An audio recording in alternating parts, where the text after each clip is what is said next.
I really didn't understand what it must be like for parents of physically challenged children, what they must feel. And in a small way, we kind of see that with Binky, and it's opened my eyes.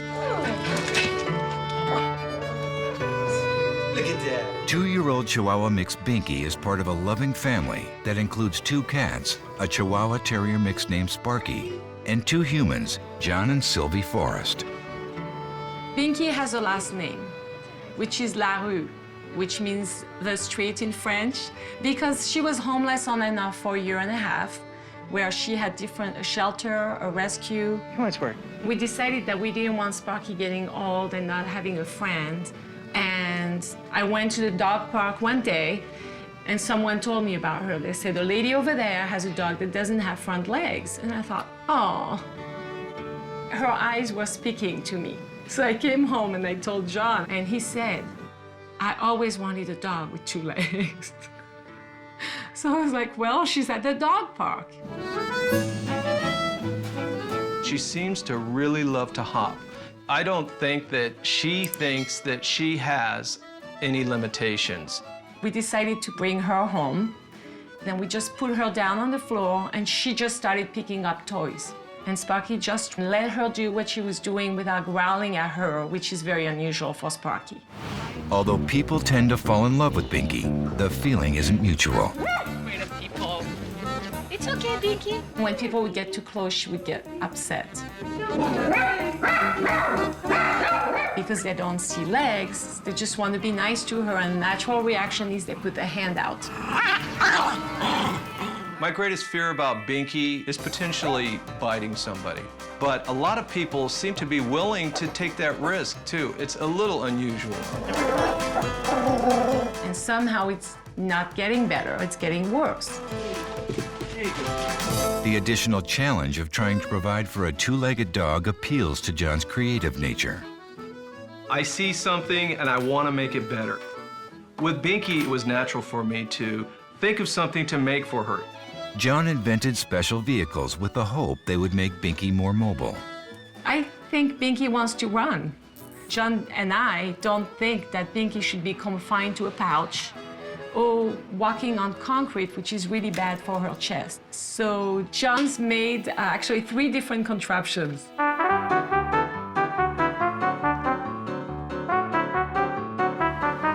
Mechanically, the wheeled wonders work, but Binky refuses to get rolling. So I made it, and she was afraid of it. And I committed. I'm just not going to give up. Act like you want to what? Binky looks like she's taking a nap, actually, on the little contraption, and she doesn't want to move her legs. I would love for Cesar to tell us, first of all, what's wrong with what we're doing with the contraptions, and also stop her from being so aggressive with people. I wouldn't say that I feel sorry for Binky, ever. I just feel bad sometimes if I think she's in a situation that needs help. Cesar has worked with many physically challenged dogs, and he believes they don't perceive their own disabilities the way that humans do.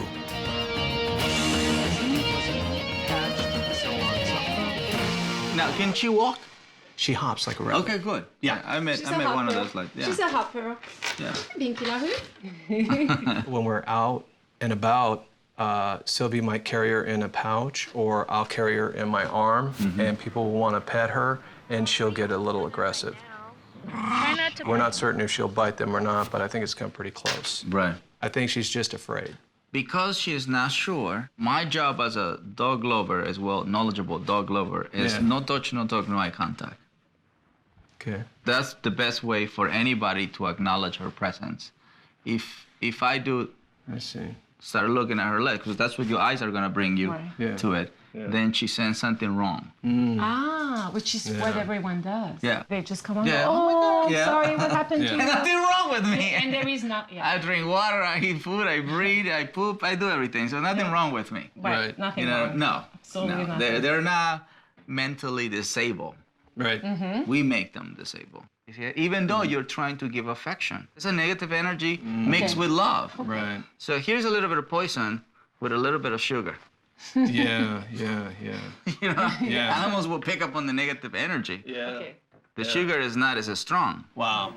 Now we have a question about, he made 2 contraptions for her so she could walk or Yeah. run, and she's afraid of them. Fun. It's okay. But she's walking perfectly fine in 2 legs? Yeah. And how long can she walk? She can go on forever. Yeah, She we doesn't would have a have to problem. stop her so Yeah. that she doesn't get She too wants- sore. Right. You know, So what part do you want me to help you with? whether or not it's worth trying to get her mobile meaning More mobile. more mobile where she could actually push herself and not bounce on her chest Right. as much so that she could maybe go a whole block or But she can do both. yeah. That would be ideal. I don't think she understands what it's for. That's what I always say. Yeah. Because she sits there and she turns the head sideways and the legs just don't move. So the first time you introduced her to that, how was the ritual? How was it? I don't know, it's probably completely wrong. Right. It was And everybody was like, it's gonna be great. I said, and you know what? Maybe it was me, you know, because I know that I'm gonna have Maybe. I'm gonna have a lot to pay today, you know. So nervous. my intentions are good, right? About it. We get stressed, so So we don't want to put her in it. right. Yeah. We start stressing and You then, give the wrong meaning to something so right. great. And then people ask us, how is it going? And usually I say, not good. Who feels worse? He does. He does. Okay, so can you and I do it together? Yes. Okay. And then you wait? Yeah. Okay. Yeah. You understand why, right? Sure, yeah, I do. Because your energy will my energy- overpower us. Oh, sure, no, it's okay. I want to see with my own eyes how this dog feel about the outside world so I can make a true evaluation. Is she exploring like a normal dog? Is she hesitant? Is she nervous? Yes, Sparky. Whoa, She jumps. it's Good. incredible. Girl. And so tell me about this one. Okay, that's Sparky. They get along well. Yeah. And she Yes. doesn't feel sorry for her either. She doesn't. Yeah. No, there's no such a thing. See, a lot of times the lessons are right in front of us, you know, like the dogs give us lessons, but we don't see But it. I wasn't because paying we're so attention. caught up on being human. This is good. Yeah. This is really good. The one who wants to come near me, greet this one. Mm-hmm. This one will bring this one Uh-huh. to the, and even if she only stays there, she's staying with no fear, no nervousness, no tension. Good. So slowly she will gain the trust. You feel good. Yeah. I don't go after the one who's giving me distance. That distance is already a sign. Don't want to get too close to you. That's fine. So I don't go up there and reach. But just the fact that she's comfortable being her own self, that's a plus. That's a trust. So you don't really have an aggressive case. Come on. Up, up, up. Good. Nice, like that. So I have 2 goals. One was to make Binky comfortable with all these inventions created by their owner who loves them very much. Second was making sure the human understand the feeling sorry is not gonna create any positive outcome. Oh, I love this one. Isn't that pretty? First, Cesar wants Binky to become more comfortable in the harness that will hold her in the wheelchair. He entices Binky with food to help make this a positive experience. This is very, very important for you to see that the brain is not nervous. If the brain is nervous or fearful, they won't take food. Now take it off. There you go. You see it? Right after she gets it. Now put it on again. Yep. So I bring it, let the nose follow, then I don't just bring it, put it in her mouth. I let her follow. Because give it nose is treat. the most powerful sense they have. Yeah. You want the nose to be connected to the know- exercise. Okay. So the nose, the eyes, and the brain are going to do the exercise. There you go. She's coming to the food. Okay, so put the next step on it. Hold on. See Moment the of the click? click. Food. Yeah. Then is the next feeling, the tightness, food. There. There we go. At that moment, just let it go. Oh, it's okay. All right. Now she can walk around with that, you know, and experiment before you put it into the next object. We don't know how long is it gonna take, so we're not gonna put time into it. But that's okay. That's great. Yeah. We kept thinking, well, we did 10 minutes of training. It's not working. Kind of giving up and not realizing that it's going to take a lot longer than that. Good. Oh, the whole cat world is coming. Yes. Cat family. Thank you. Look at this cat. Look at this cat. This cat is helping, believe it or not. This cat is in the moment. We need this kind of energy. If we have a human who's not in this state of mind, it's not allowed to be here. This is for the benefit of the animal world. I'm not the cat person, but if a cat is sharing this energy, I'm going to give love. She's actually her best friend. They are best friends. I love the energy. Yeah. But see, this is how she's supporting the exercise. She's reassuring, actually. Nothing bad is happening. Nobody feels bad about anything. This human right here is brand new, but you know, it's something good about him. Yeah. You know, something good. It doesn't change the environment. He keeps the environment calm. Okay. I like that. And for her to see me doing this to the best friend, that gives me leverage. Yes. It's not what you know, it's who you know. This is Hollywood, after all. This is LA. My dear friend. Cesar lets Binky acclimate to the harness for 8 minutes before inviting John to join the group. Then he has Sylvie go through the same 3 steps, each time using treats as a reward. Taking the food. Okay, so next step. Lick. There you go. And right after that, Nose. So we have one last to do. one last thing to do. And we don't say her name when we, like I've been doing, calling her baby. Not yet until she becomes comfortable to it. And then we're gonna do one last one because it's been very good. So we got 1, 2, 3 steps. Now we just walk away, So we're gonna give her some time, you know, to become comfortable with it. One of the key factors of this rehabilitation is gonna be absolutely patience. I think John is a perfectionist. You know, it gotta be this way. If he doesn't go, oh my God, you know, they're freaked out like a total engineer, you know? So I invited him to be a little bit more instinctual, more relaxed, just go with the flow. So the next thing I would like to practice is to bring that outside where she can move 2 steps. You guys are gonna do it, right? Well, you're not coming? Oh, no, I mean, I'm watching, right? You guys are Yeah, gonna... you stay in the back. Okay, good. If you feel that you're being overwhelmed by this energy, Right. the nice, polite thing to do is Good. to step back. Good, yeah. In any area of your life. I would rather watch and... Any area. Excuse me, I'm having an unstable moment. Yeah. After Binky spends almost 20 minutes wearing the harness, Cesar leads everyone outside for the next step. What we want to see is that she's comfortable with the harness even in this side of your house. Let's go for a walk. What we're trying to do here is for her to move with the harness on before we put her on the car. Okay. Yeah. There you go. Oh, that's good. There you go. And that's really the motion we want in the car. Yes. Where she pushes herself with the back legs. Yes. That's right. It's all making sense. Now we're going to do it a little bit more difficult for her. Come on. So she tells you right away, when that thing is around, this is how I feel. Okay. I know that look. Yes. I felt like I'm in the way. Good job, man. And so I'll do anything, you know, whatever I can do to enable her to, you know, be free or walk. So I got the heck out of there. John is a good example today of a man who was not afraid to show weakness. Yes, he had a little trouble in the beginning, but then he said, you know what, I'm doing this for Binky. Fine. So we're asking her to get close to the object. Now the object, if you get close to it, you get food. Then you place her in there just for a little while. Oh, okay. Yeah. I'm taking this one. So right now she's doing exactly what you said. Normally when we put this thing on, this is what she does. Turns away. That's right. If she takes one, we remove the object. Not taking it. Sometimes what happens is they don't want that same scent. That's why you have to bring like a different scent. Okay. You know, give her lettuce. Oh, she likes tomatoes. She likes bananas. Do you want to go grab Bananas. a banana? All right. There's some meat, too. If she wants this, she likes this meat. She's gonna be full. I feel like Benihana's. Chop, chop. There you go. So then we remove the object and reward. Oh, and that's delicious. So what she's really getting is that object gives her food. Yes. You understand? Yes, it's so making sense. Yes. Yeah. So that means she's gonna go into a walk right away.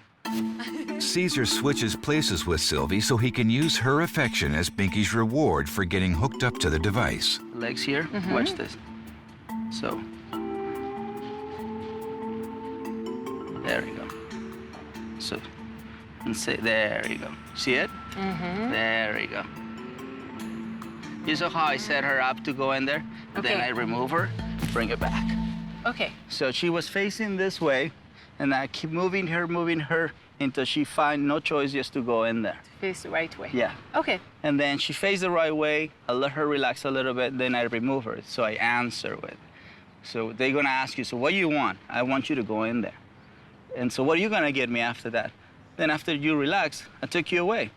You give and take. It's not such a thing of you just give, and not take. There you go. That's good. You see it? That is good. See, so you become the carrot, the banana, and all that stuff. Yeah. See what I mean? You don't always have to use food. And the person who's, helping here, it intensifies the relaxation about being in there. So now we're conditioning the brain that if she goes in there, she receives affection. Another positive experience. There Oh, it hooks up right there you there. go. Hook it up. Yeah, me too. I'll do it for you. Okay. This is teamwork, by the way. Okay. You know? Teamwork is Yeah, good. teamwork is great. She's standing up on her hind legs. She's never done it once. doesn't She's work. not On her afraid own. right now. This is a reward, by the way. Watch this. Oh, relaxing? Oh, She this moved is forward. So good. Well, yes. Yeah, She she was went on my pushing lap us. from Oh the... yeah, that's true. That means locomotion. That's right. Yeah, likey. to the machine. Which the means if she was contraption. still attached, she could have moved herself forward. That's right. But we do it step at a time. Okay, but I know. slowly, I'm too slowly excited. works. You got it? Yeah, I do. And the second try, I brought John into the equation so he can also practice. Teamwork is the key as well. All the way through. That's good. That was 50-50 because she went in there like this, not like this. Yeah. You understand? We presented Binky to this wonderful invention, right? And of course, she has learned to turn away from it. So when she turned around away from it, what I did is I turned the body away from it. And so her whole survival of stability is to go forward in order for her to balance herself. So once she balanced herself, it relaxed the tension. And that was the answer. Uh-huh. Now you could. Now we say good. No, you can lift the head. And Oh, there we go. oh, There that's we go. nice. That was the best you've done. Yes. Yeah. Nah. Here. What are you doing? Grab her. Ah. She made 3 steps. I was so excited. I just wanted to grab her and bite her. Like a dog. Your turn. Well, she already did it. We're leaving on a high note here. That is a high Yeah, note. high note is when higher you note guys is when are I do- do it, yes, right. I saw 2 different guys in one body. The guy who wanted to do this wonderful thing, and then the guy who hesitated for doing it. And of course, my goal is to bring the best out of people. This transformation is real once you do it yourself. I am your treat. See if you can be in front. And Yeah, be in front. yeah. Pinky. Pinky? Come here, Beak. Come on, dear. Let's go. Just one step. Come on, you can do it. She's gonna do it, I can tell. Look at that. Hi, Pinky. It's so nice to see you like that. Yeah. You wanna come? There you go. That's great. That's great. There you go. I got more than what I asked, you know. I got like 4 steps. I am your reward. Yeah, there you go. I am so happy. Pinky was never mentally or physically challenged. She was just misunderstood. You know, she saw the harness and the wheelchair as a positive thing. It's just a matter of consistency, practicing it over and over. Wow. See how powerful energy is? I don't know who's gone through more, her or me. That's right. I thought, that's the excitement everybody gave me while I was fabricating these different wheelchairs. She has so much support. And I was just reluctant to be as excited as they were. And I have to work on that. Yeah, my baby. To know. She needs to know. I love days like this. You know, we took our time today, Yeah. but tomorrow should be shorter and shorter and shorter and shorter. When you see a dog in 2 legs, don't feel sorry, just clap, because that dog is still alive. See, yeah? So you just clap, and that energy transferred to them. Thank you, guys. It was a pleasure. Yes. Thanks. Bye-bye. Okay. Pinky, there goes your hero.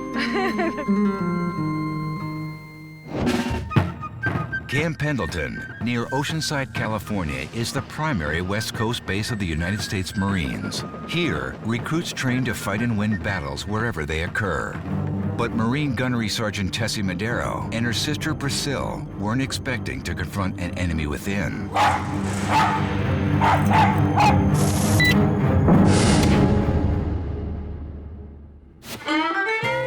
I've had Kiko for 7 years.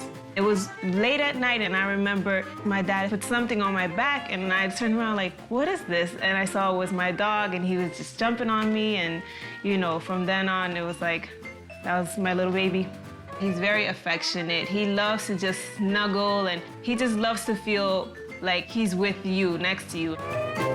After Priscilla and Kiko moved onto the base to live with Tessie and her Rottweiler Brandy, Kiko immediately took over, barking commands at everyone.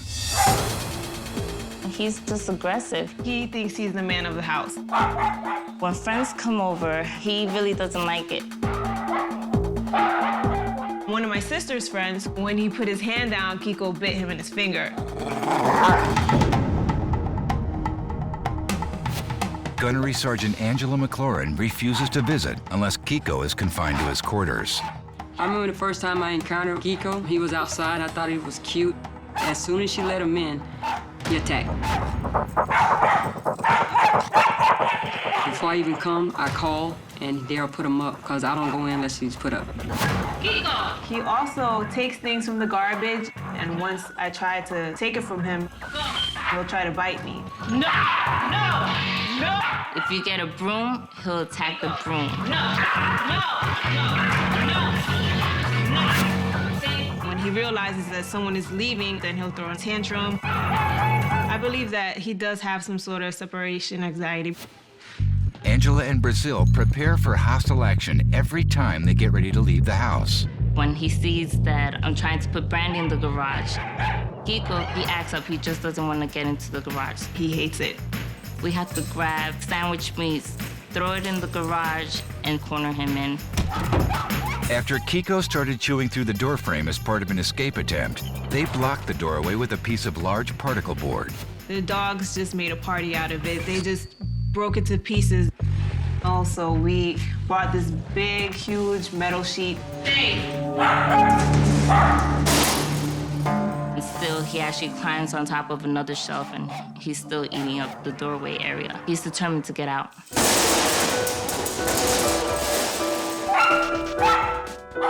I hope that Cesar can help my dog be a bigger part of our lives where he doesn't have to be secluded because of his behavior. I want him to be able to enjoy his life with us, and we can all just be together. It's getting pretty bad. Kiko is ruling the house. Kiko is. The Marines call in Cesar Millan in hopes that he can defuse Kiko's aggression. It sounds to me like Kiko is the pack leader of this household. Yes. Right? Have you tried to discipline this dog? Yes, I have. And what approach have you used? You have to get like long objects because he'll bite back. Yeah. So there's this like bat type of thing, you know, and then I'll show it to him, and he'll bite at it as well, but he'll stay away from it. But I know that that's not the right thing to do. So Your energy and body language should be enough. yes, it should be. Just like here in the military, it's energy and body language. They're not Yes. carrying, sticks. No, to carry. exactly. They just, exactly. you know that person is whatever rank he has, and But like when he does see that we're being stern with him, he gets more bold. it was obvious to me that pretty much in every single area, Kiko was in control of the situation. So you love him, obviously, Right. but you're afraid of him. I'm afraid he'll bite me and attack me. It doesn't Yeah. matter. It doesn't matter. The thing is, you are afraid, Yeah. and that's what he sees. He doesn't know where it comes from or why. They don't do the rational thing. They just know you are fear. What he definitely needs is somebody who can convince him to become submissive. That's all it is. Is your energy have to be stronger than his energy. So do you walk with Kiko? We try to walk him as much as we can, but Monday through Friday, we usually are at work or school, so the weekdays is a little bit harder. It blows my mind that we are in a place where the spirit is about being physically and mentally in shape, to follow a structure, to follow authority figure. But at the same time, they're not sharing that concept with their dogs. To be a team, I mean, Marine stands for that. All right, let's meet this guy who's creating trouble in this Marine base. Did you believe this? Who knows what happens? Oh my God, is this kind of guy. Okay, hear the bark. See, that bark is insecurity. We're going to take advantage of that.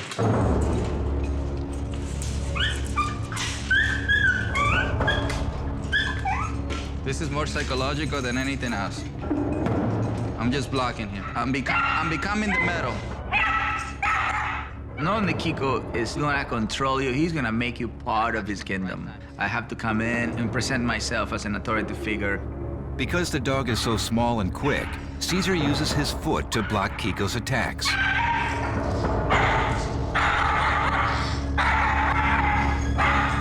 At that time, it was definitely a battle. It was definitely two dominant males going at each other.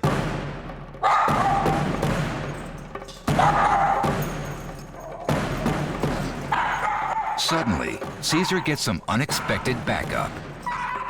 Brandy saw that this dog was attacking human, and her belief, we don't attack humans. Very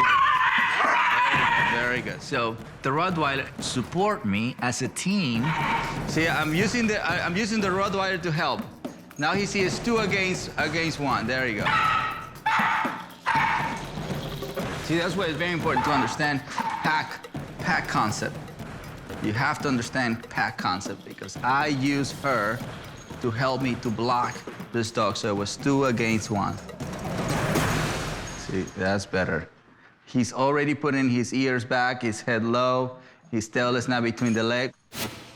I put a leash on him, but at the same time, he just didn't know how to surrender.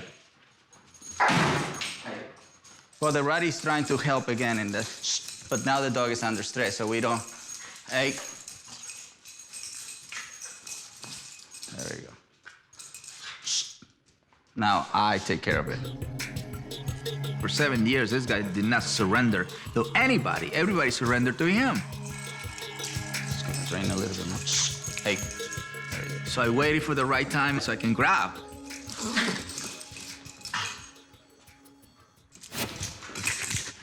There you go. Like a snake. There you go. So after I grab, I put my finger close to the jaw. I put him on the ground and then help him to relax. There you go. There you go. That is submission. Now I'm gonna move so he can get up. And then I'm gonna come back. There you go. The brain was not gonna strike me anymore. The brain surrendered to me. I was the general, you know. I was the one in charge. He was saluting me. Now we're gonna give affection. This dog has received a lot of affection. I'm pretty sure at the wrong time. He has received the wrong discipline. Next, Cesar gives Brazil and Tessie some basic training on how to drain some of Kiko's energy with a treadmill. Fighting part of it, absolutely typical. He's fighting and he's trying to run away from the situation. You have to see that you can't give up.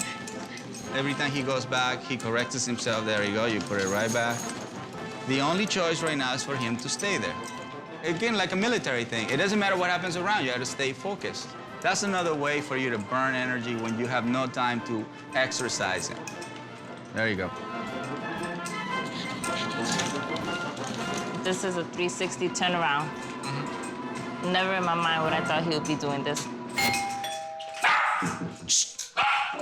Hey, go. For the next exercise, Cesar shows the women how to retake command of Kiko inside the house. Go. It was obvious to me between Tessie and Brazil that the most softer energy was Brazil.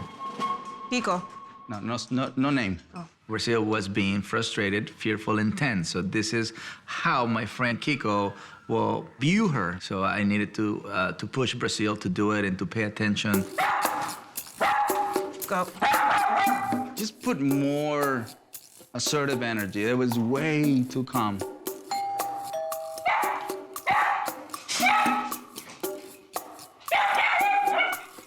Hey!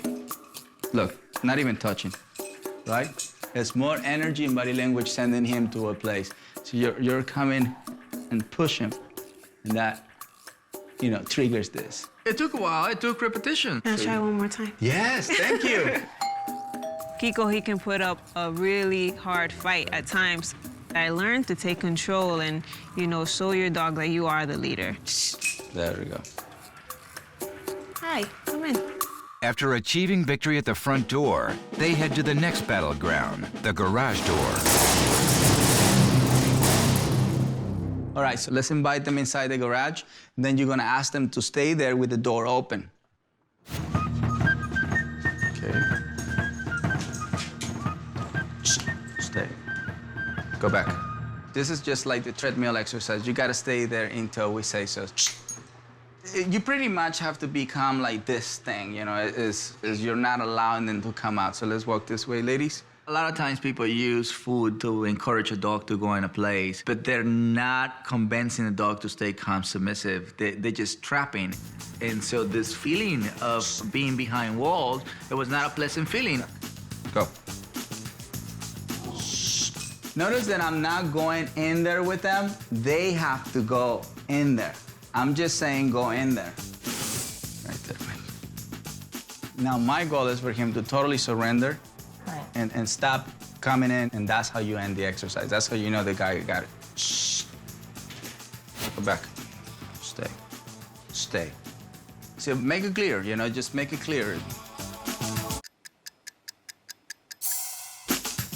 Even if he does it 100 times, I myself rather spend repetitions. That's when you truly love your dog, when you stay there until he gets it. Go.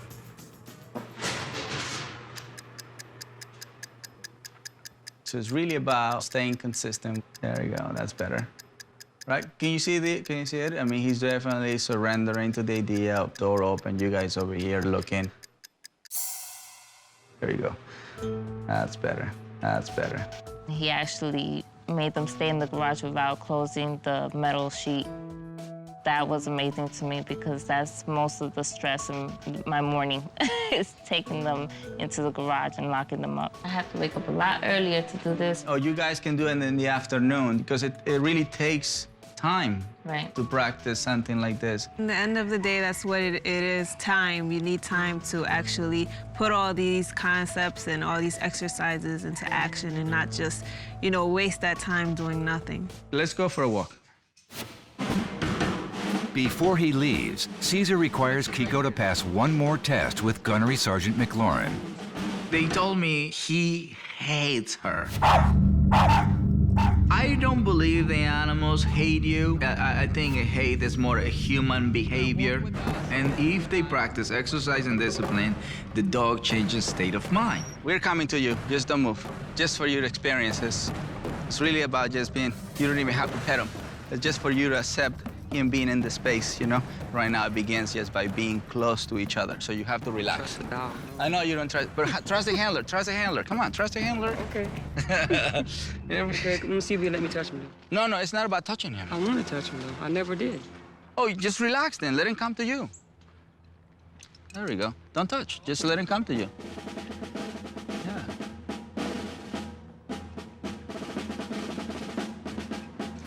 I'll pay you money. I've never done that. That's cool. Give me my money. That's cool. Want to do it again? Yes. Angie was amazed. She believed that Cesar was not going to change Kiko at all. She believed this was going to be his first failure. Let's go, Kiko. It was great. That's all I ever wanted to do is just really touch him, because I love dogs. And this is the first one that never really, approached me in this way. See, he's being social right now. Everybody pretty much, he wants to meet everybody so far. In this particular case, we needed to go all the way back to the foundation of relationship and fulfillment. Once you share fulfillment and develop relationship, what you get is trust and respect. That looks like a totally different dog. I know. This is what we see on TV, and we say, oh, yeah, they just cut everything or whatever. And You bet, my friend. I give you affection, too. Very good. You're a cool guy. Misunderstood, that's all. It was kind of like I had to step out of the box today, and I saw all the things I was doing wrong, and a lot of it made a huge difference in just one day.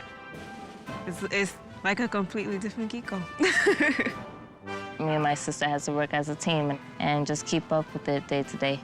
We'll motivate each other. It's just gonna take some time from our busy schedule. You like that? Yeah.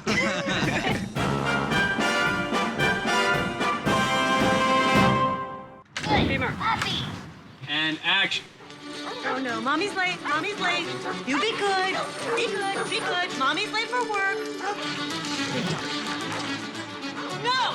Oh no! No, no, no, no, no, no, no, no! Big dog time, come on. Writer and actor Mike White made his directing debut with the feature film comedy Year of the Dog. Off the set, Mike wrestles daily with two temperamental performers who run his home, French Bulldogs Tootsie and Ginger. A little bit of turkey, ginger. I mean, I was, a single guy who had not had a lot of responsibility, and suddenly taking on two dogs, it's a huge undertaking. And these dogs, are a full-time gig. Watch them dance.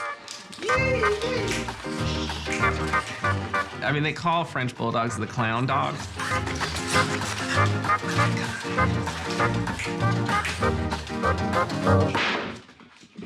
They're just clowny, buffoonish, absurd-looking dogs. Tootsie just always looks like, a child who thinks their parent is about to leave for a dinner party. And she just has this abject look on her face. Don't go, please don't go. And then I have Ginger, who is up to no good. She always is looking at me out of one corner of her eye. What? What do you want? What did I do? Ginger! Ginger! Ginger's a little bit willful and mischievous. Ginger, no! She is always trying to eat the cat food. And No, Ginger! No, that's the kitty's food. The more Mike's film career consumes his time, the more the dogs consume his house. So they've gone through dining room tables, dining room chair, anything with wood. They chew remote controls. They also chew my phones. I have no home phone anymore because all of the phones have been chewed up, and so I just use my cell phone. Tootsie is a very high-strung dog. Tootsie, come on! On walks, she's a handful. She likes to lunge at bicyclists and children and homeless people in wheelchairs.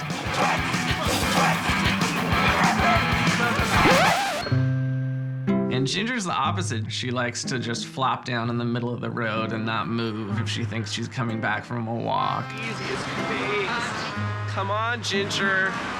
Ginger. They're just a handful. No, Tootsie! No! Ginger! There's a lot of things that I can't do because I just can't seem to manage them. And because I love them so much and want to be able to, incorporate them as much into my life as I can, I'd like to be able to figure out how to, fix some of their bad behavior. Right, you frog dog. Cesar arrival, take one. Agreeing to take a role in this domestic drama, Cesar plays the part of the dog behavior expert. I mean, basically it comes down to they just don't listen to me. Yeah. I guess I'm a bad disciplinarian. Okay. I mean, I don't Very guess. nice. I know I am. That's very nice. But you're a director, isn't it? Right? Yeah. So you have a pack of people Yeah, I should be able to. that if they make mistakes, Right. or they become afraid, Right. or if they don't Yeah. do what you say, Yeah. what did you do? Well, usually I try to hire people who do their job because I'm good at the reward side. I'm not good at the punishment side. I'm not a good disciplinarian. See, I don't practice discipline from a punishment point of Right. view, because punishment most of the time has the energy of being frustrated or angry. Yeah. But you don't want to be related with Right, that, right, right. So he'd rather not do it because he doesn't want to be seen as a bad human being. which is a misunderstanding of what true leadership is all about. It's a choice. I think you choose okay, I just rather work with happy-go-lucky people who just do their thing so I don't have to bring this side of me. Right. So I guess we gotta find something that motivates that side of you. Ginger! She's eating the cat food. Go ahead, man. Do your thing. Let me see you. Ginger! No! Get out of there. That's for the kitty. This is the second can of cat food she ate today. You bad dog. Yeah. See what a good discipline. Well, you did 50% good, and then the other 50% you went into your normal self. So what you need to change is the energy that is coming from the inside out. So you're being taken more seriously. Do you have like a person that you feel that person is assertive? Anybody that you like that stands tall, head up, right, and feels that he can conquer the world. Right. You know how James Bond is those. Right. John Wayne is another sure. one. You name it. Scarface. Any Al Pacino. But she's Scarface in The Godfather. Michael Corleone from The Godfather. Al Pacino. There you go. He's assertive. But that's red zone. Those people will kill you. Gandhi. He was pretty assertive. He was calm. He was calm, submissive, which in the animal world, that is not leadership. No. So something between Gandhi and Scarface. Yes. I don't want you to be extreme. I don't want you to go from this to this. Right, just more center. Okay, all right. Well, John Wayne it is. I'll channel my inner John Wayne. Since the dogs go out of control wherever visitors show up, scene 1 takes place at the front door. What you're doing right now is holding back, and that only creates this. Right. That excitement that you have going on, intensify it. Right. So you're gonna come to the door. I'm gonna knock the door and do normal stuff, and you know. And what do I do? Well, instead of the hold back, you have to touch. Hey. Okay. Door exercise 1, take 1. Okay, so all right. John Wayne's time. We'll see. Don't tell me that. We'll see what the dogs do. I know what I'm gonna do. I'm gonna channel my inner John Wayne. Mm-hmm. It's already been channeled.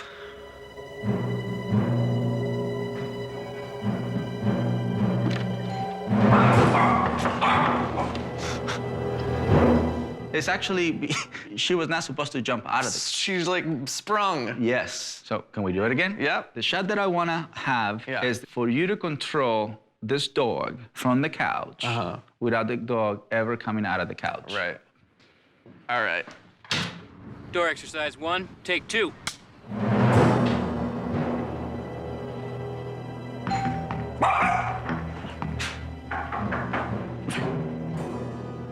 Relax, that's right. That's very good. Relax, just relax. There we go, come on. Sit tall. There we go. How's that feel? Feels good. Yeah. Now, the exercise that I want to do now is for her to stay right there without her jumping. You know, you're sitting down. Hey. Door exercise 1, take 3.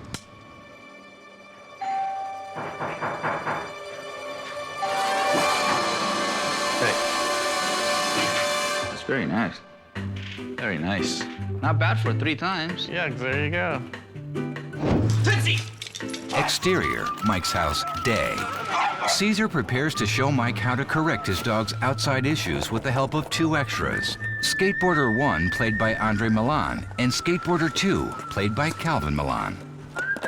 Skateboard exercises, take 1. All right, Andre. I want to see, just can you go that way? Yeah, sure. Yeah. We're gonna study how he, you know, control the situation. Right now, this is a good behavior. On the other side, Andre. And the other side. Watch out. There you go. Good correction. Hey, that was also correction. That was great. Come here. Stay right there. Now, when you see a dog on that side, you can't go on the same side of the dog. You gotta go on the other side. All right. You understand? Yeah. That's your common sense. A lot of times people ask, what's the best way to protect my kid from a dog? When we are the person on the skateboard, instead of keep coming in the direction of a dog, go in the other direction where it's away from the human. You know, that just let the dog know that you're not trying to claim his side. That's much better, much better. See, now that my son moved to the other side, the dog felt more respected by the kid and the skateboard coming towards them. that can help the handler and the dog to control the situation a lot better, okay? All right, Calvin, it's your turn.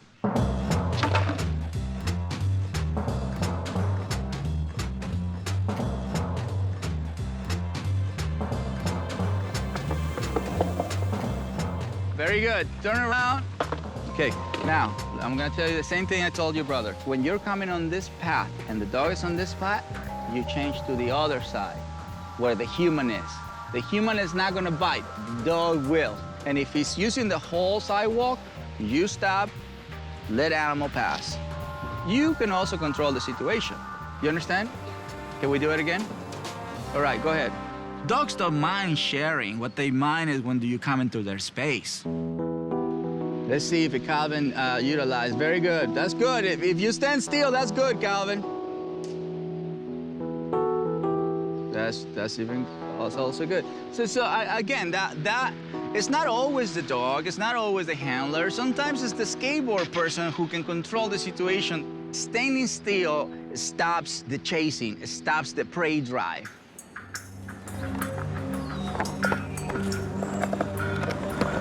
There you go, there you go. Oh, that's a good one.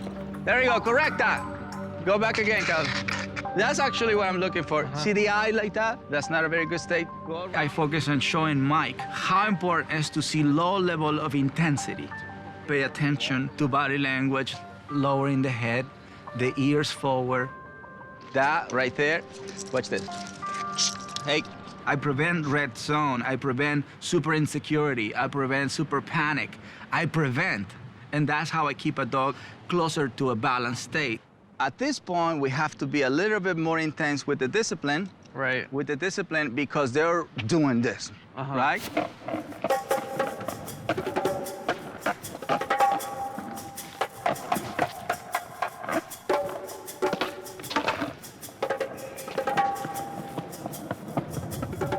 Good girl, good girl. There we go, good job. Good reaction, that was good, that was good.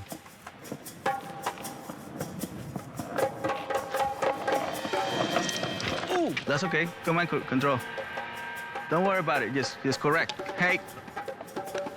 Down. Very good. That's why I'm doing it.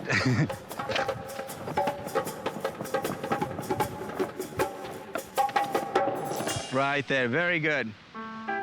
You start seeing slowly how Mike start understanding what discipline means. You know, we know he's a great writer, we know he's a good director, and we know he's a good actor. So he has all those elements to write his own movie. I think we made a lot of headway with Tootsie and Ginger, and more importantly, with me. Seeing you do it with them makes me realize that they can do it. Yeah. It's just telling It's them. just a matter of making- handling. Yeah. Yes. You realize that, like, if you just know a few basic things to look out for, that you can really have a huge effect on your dogs. I love when I can teach basic common sense. If you have a pack of dogs, if you have a family, you're a pack leader. You have no choice. Very good, correct, very good. That's just what you need to be for the benefit of the environment. What do you think about discipline now? The dogs are happier, and I'm happier, and certainly the kid passing by. You have a lot of homework. Yeah, I do. Maybe the next movie. Yeah, exactly.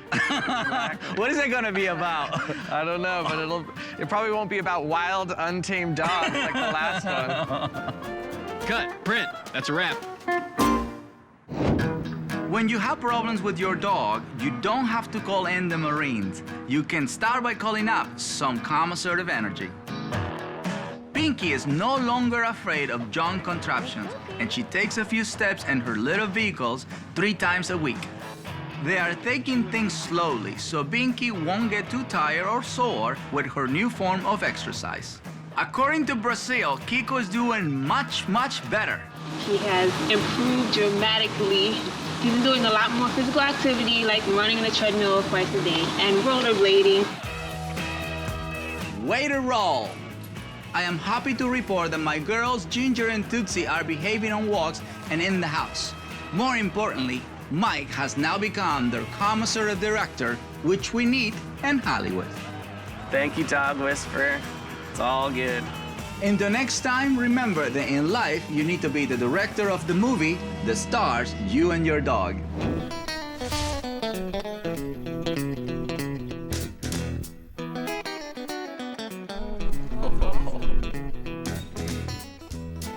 On their 44-acre spread near Prescott, Arizona, John and Mary Wade Gilbert breed and train horses for a living.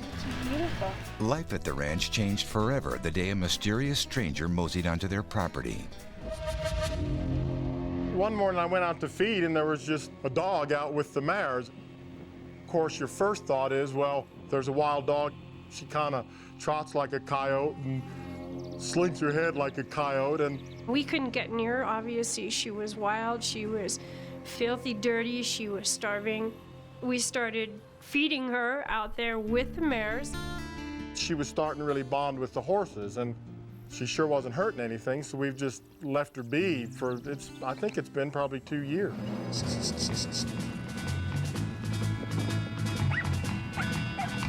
The Gilberts named the wild dog Reggie. Hi, Reggie. Every time you'd walk out to catch a mare, Reggie would follow you all the way into the breed shed. And once they started having babies, Reggie moved right in with the mares and right in with the babies, and she's not gone back out to the pasture. She stays with the new babies. It's really remarkable because ordinarily our dogs that are pets, they won't even think of going in the stall with the mares. The mares are that protective, but they trust Reggie. The mares are very comfortable with her. The babies are comfortable with her. They just love her. I mean, she just loves the horses and is very protective of them. Perhaps inspired by all the births taking place at the ranch, Reggie launched her own breeding program. Reggie's first litter consisted of 2 puppies, which we were very fortunate and got great homes for. They were nice puppies. The second litter she had in the culvert. And then her last litter she had in the feeder over here. There's so many. I think she had 8 that last litter. And it's just getting to be a little much raising so many puppies. I think it's easier to raise horses than it is to raise puppies.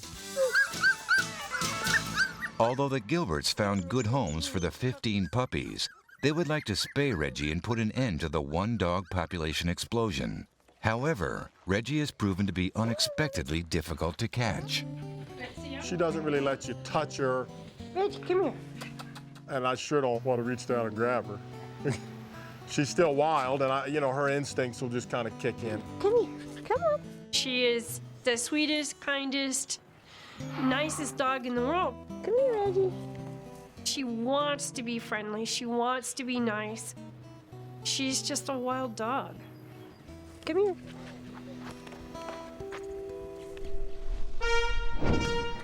With a cloud of dust and a hearty hi-yo silver, Cesar Millan rides again. With his faithful pit bull companion Daddy, he leads the charge to create peace and balance for canines and their humans. She's a little bit of a hazard to our horses. You can't, on a horse ranch, have a dog that chases your horses, and the horses are valuable, and accidents just happen, and we can't have the babies get hurt or one of the mares get hurt. She's not good. Oh, Right. one of the mares hurt her. Right. I'd like it if we could catch her. Catch and her? maybe put a collar Well, on to her. spay her, and we got to maybe catch just her. Right.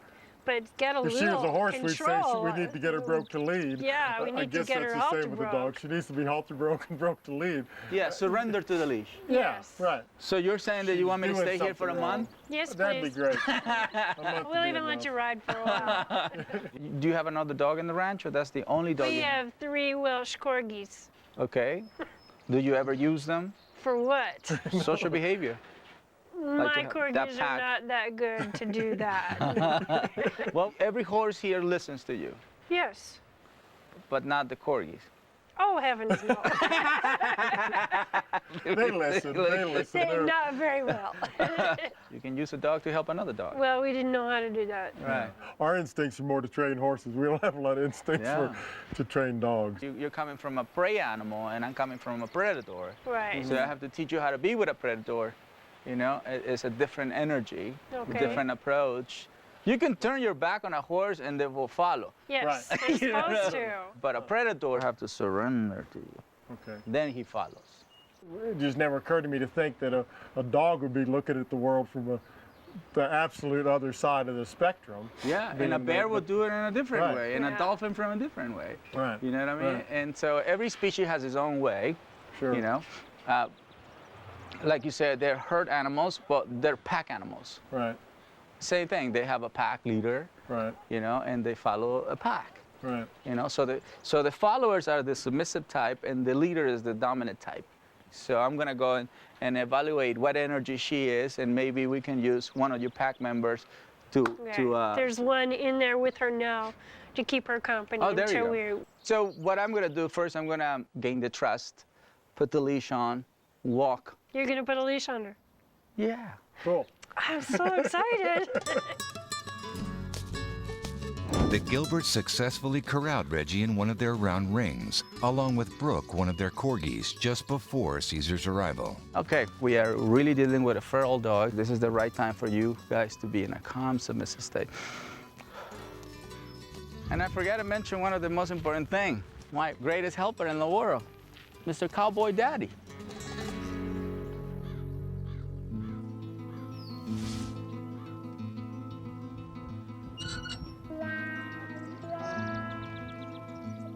The goal for today was just to put a leash on Reggie. That was it. As simple as that, to put a leash on a dog. But in order to put a leash on Reggie, you have to get close to her. So as you see, the dog is facing this way, right? If I were to move forward like that, like Daddy's moving, I can get the reaction of running away. So what I'm gonna do is I'm gonna go around like a sheep herding dog.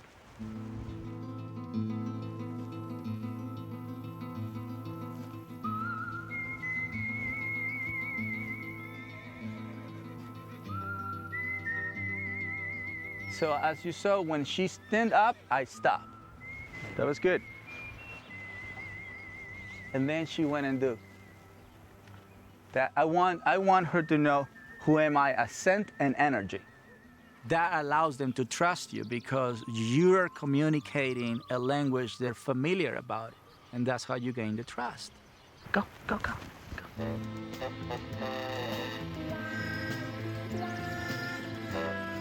Daddy show you how to approach a dog. What Daddy is doing, that's really the approach that we have to learn to do. Look at that. That's fantastic.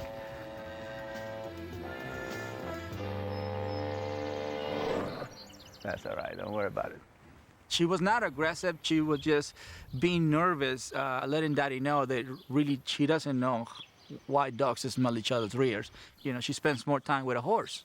This is how I learned to approach dogs. I observed dogs, especially when they were in front of a dog like this with this state of mind, and then I just copy. You saw the body went up, chest went up, head went up,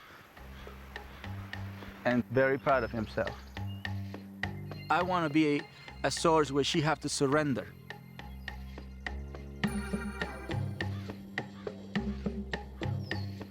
You saw me doing a lot of sideways, but at the same time, it was a very forward approach.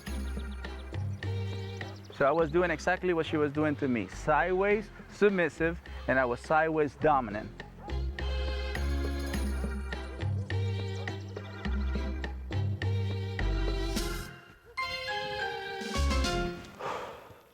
Timing is extremely important, especially when you have a case like this. It's easier to rehabilitate a red zone dog than it is to rehabilitate a dog that doesn't trust people. Cesar is assisted by the Gilberts' corgi Brooke and his faithful pit bull Daddy. See how the leash creates more tension than anything else.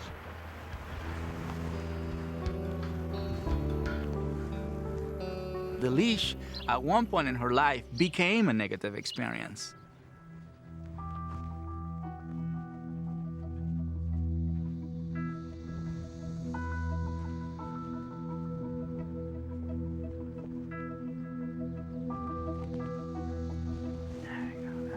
That's all I want. That's submission, that's what I want. The more she moves, the more she practices fear. The more she stays there, the more she practices submission. If you remember, when I bring a dog into the center, they all go around this dog and they block the dog so the dog doesn't move, so it's easier to make a connection. Well, I don't have enough dogs, but I did bring my kids. and sometimes they do behave like a dog, and in a good way, of course, in a good way. My kids are going to do exactly what Daddy and Brooke are doing. They're going to help to slow down the fear. Okay, jump in here, guys. We're just gonna block this dog from running back and forth. So I knew that my boys knew what to do. I knew they had seen this energy before. Okay, so I'm gonna be the dog. So I'm gonna come this way. What would you do? That's good. Front, and you guys are close. There we go. Move in. I asked them to be a cattle dog, so to speak, to mimic, to imitate, you know, to perform. Block. There we go. Block. That's okay, that's okay. I'm gonna bring it back. You stay right there. I thought of my boys to put in a play on a theater, you know what I mean? Definitely the theater was a ranch, but I was a director and I knew I had two great actors. There we go. So we work as a team. No, you stay over here and I'm going in the middle. So just gonna block.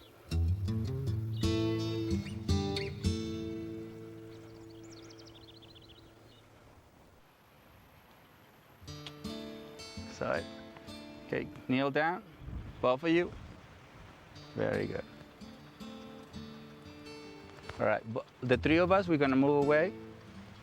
Okay, move away. There we go. Okay, so she sees that, so now we know why you gain weight.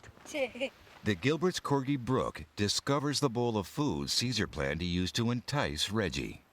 See how we left her? We left her submissive. Relax. All right, let's go again. Move in. There you go.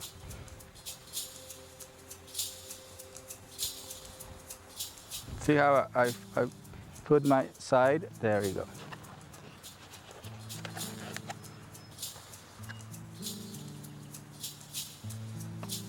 Block, block, block. There you go. That's perfect. Move to the side. Very good. Good move.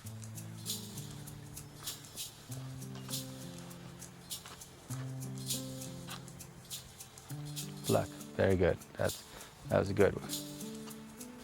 So she's not taking any food. So that food is out of the picture. We can't motivate her with food. So I just want to present the leash. I wanted her to surrender to the leash so the introduction to the vet wouldn't be so traumatic.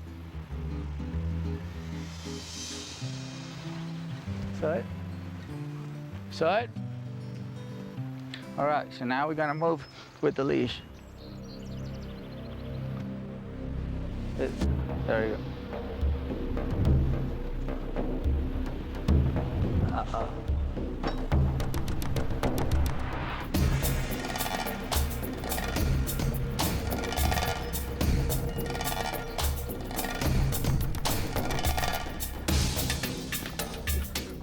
No laughing, no laughing. Hey, shh. Hey.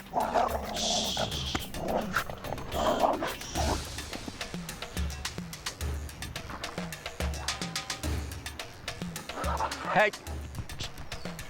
Just block. Just block. Same thing. There we go. That's it. That's it. That's it. I'm gonna need another leash. Another leash. Cesar concludes that Reggie is a two-leash case. All right, so you guys are done. Good job.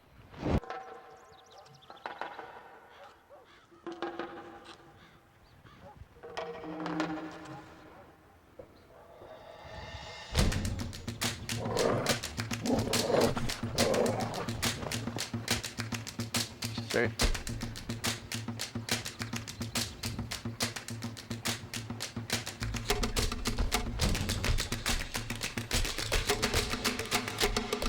And the funny part is we're in a place where this is what they do with horses. They ask the horse to run around.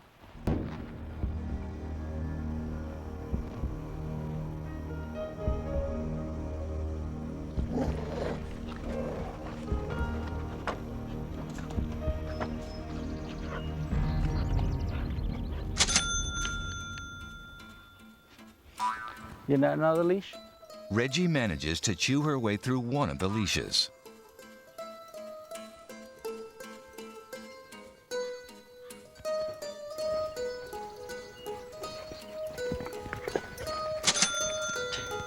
Every Every time she shakes her head, she wins. I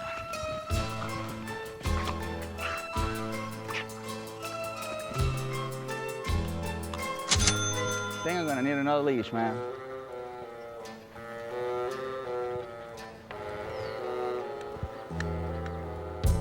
No, buy the old one, not the new one.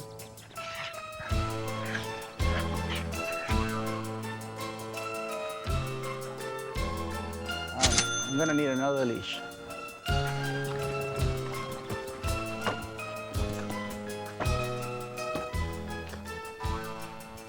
Oh, she got them all. More leashes. Thicker leashes. Now, if you gave her a thicker leash, she's gonna do the tug of war. So you don't want to bring aggression, you just want to release the tension. You have a bottle of water for her? Yeah. So now this is like another dog licking her. In a pack, that's what they would do. So it's not that she doesn't trust me, it's the leash. See, all the way to this step, everything is fine. Yeah, beautiful face. Cesar muzzles Reggie and decides to bring her outside the ring to see if that will change her resistance to the leash.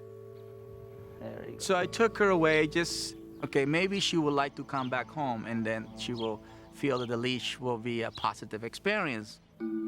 Cesar adds a longer leash to the mix to try and make Reggie more comfortable. I wanted her to experience a different way with the long line. Everything I had, I wanted to try it. It's, you know, why not?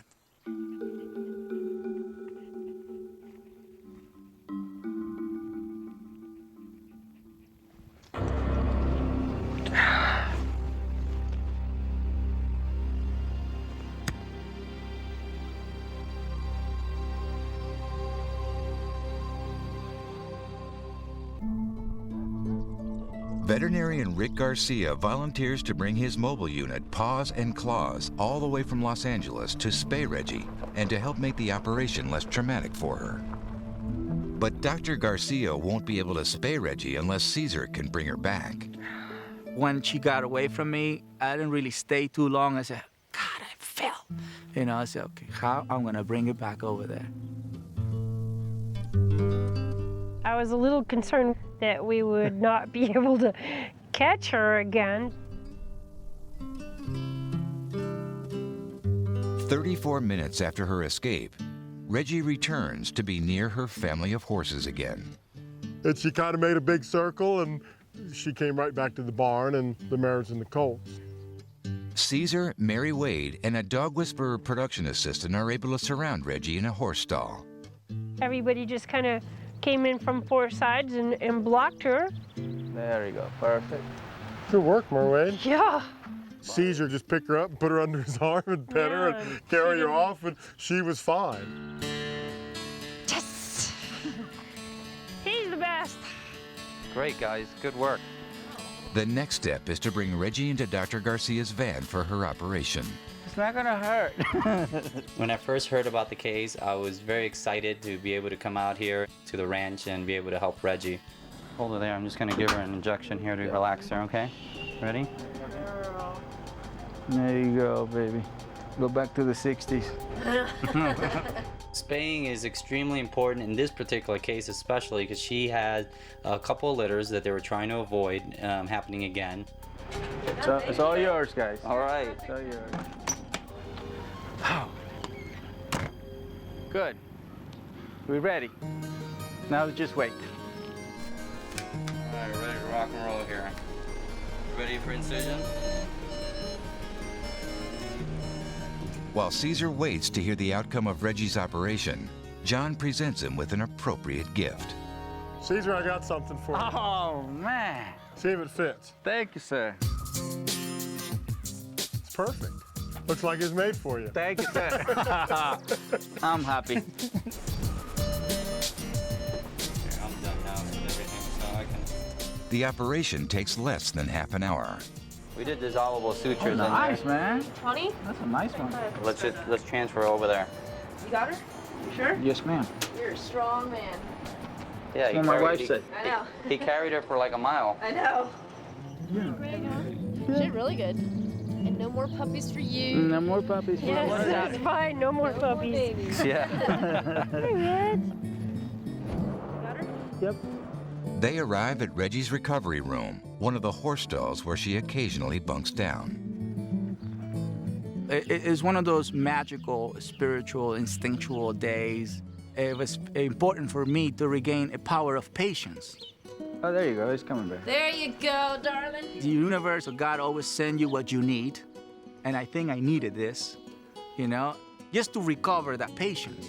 She had her rabies vaccine, her 5-in-1, which is distemper, hepatitis, parvo, parainfluenza. It really has been amazing to have Dr. Garcia and his assistant come with their mobile clinic and offer his services and spay her and vaccinate her, and it's just wonderful to have had him here.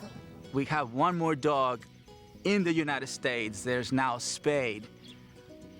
We saving lives here, you know, because it makes sense to spay and neuter after so many millions of dogs having no homes. We can catch her. Okay. It's a huge relief. Yeah, this is good for Reggie. Thank you guys a bunch. No problem. You're very welcome. Yes, thank you. There's no reason for Reggie not to be like the rest of the animals that, you know, the rest of our dogs and stuff. She can hang out here and she'll spend a week kind of recovering from the surgery, and that'll be a little rocky for her. She's going to be kept away from her mares and babies. Be confined. And be confined, but that'll give us a little time probably to work with her also. And then, you know, she can go back to the barn with the mares and colts and go back to just wandering around the ranch and doing what she likes to do. Yeah, she's got it made. The dog's life. Yeah.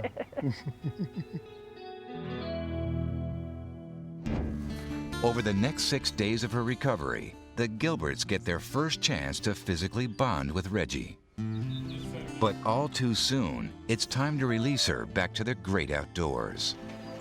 Okay, she's shaking like crazy. Yeah. All right, just turn her loose. There you go, Reggie.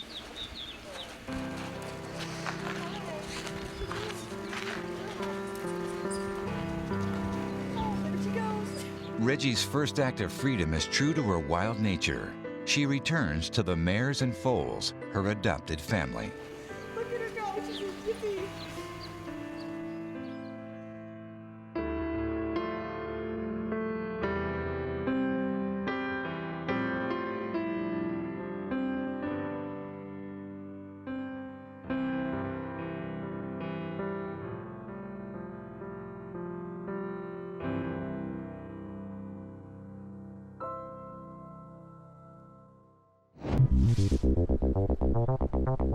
Interior designers Sam Robin and Francesco Caracciolo di Murano run their business from a gorgeous condo overlooking the Biscayne Bay. But the peace of this idyllic setup was shattered the day they brought their canine companions to work. Every day, of course, we work together, and Francesco lives next door, and loving our dogs, we've always had all the dogs together. Excuse me. Hello? Diva. They totally get along. Everything is great. Until we got Rocco into the mix, and Vito and Rocco could not get along, which is making it very stressful for us because Vito comes here every day. I love this dog. It's just the best companion for me. Yes, yes. Vito has his space, I have my space. We respect each other very much. When Vito came from Italy, Diva baby girl, immediately fell in love with him, and really, it was great. And then Rocco came. Rocco was my son's dog, and he's a great dog.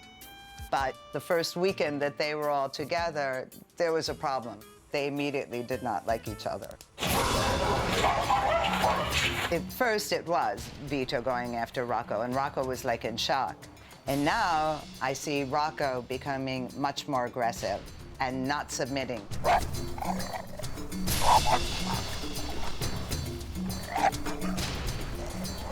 They are both very tough boys. In reality, the testosterone is flying around here. We need help.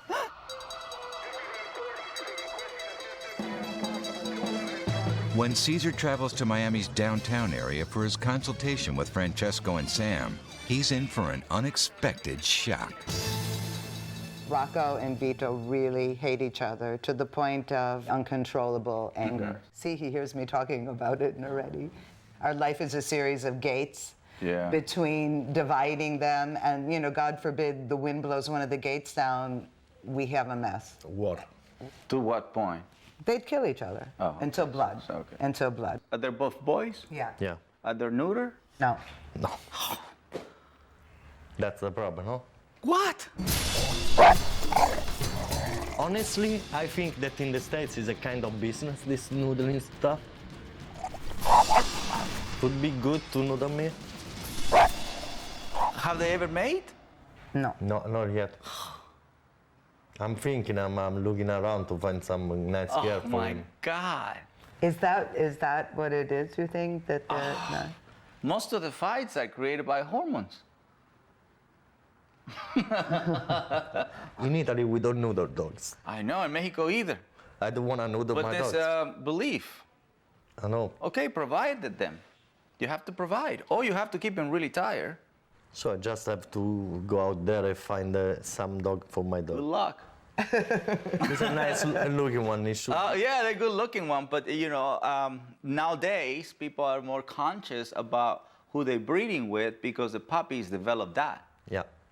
So you don't want to pass that on. You don't want to pass aggression. You don't want to pass anxiety. You don't want to pass none of instability, you know. Really, we have to be very conscious who we breed with, you know, because what we create is that energy. Provide how many times? One time? 2 times a year. 2 times a year. Females become in heat twice a year. So it's biological clock to say we will mate twice a year. And if they don't, frustration kicks in the brain. So there is no way they're going to get along if it's Not at this point. Because they're both frustrated males, they have not mate. Tell me what male on earth that is frustrated get along with another guy who's in the same state of mind? No. None? No. An Italian guy, a Mexican guy, a guy from the United States, I don't care what breed they are, it's about the state of mind. Rocco is a humper. I mean, anyone that walks in, he grabs their leg and starts humping. That's I mean, right, he is that's like frustration big time. And what about if one is noodle and the other one no? It's always a problem.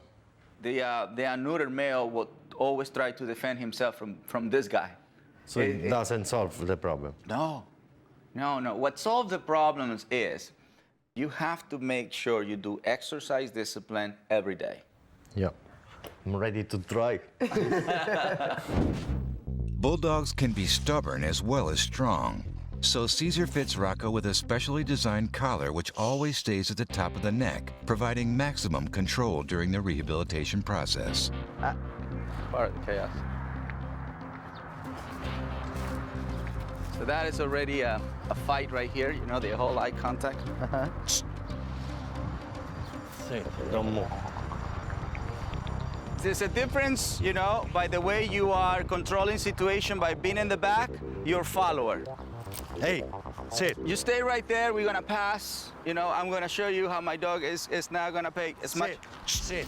Hey. Sit. Sit. Sit. Sit. Sit. Hey, sit.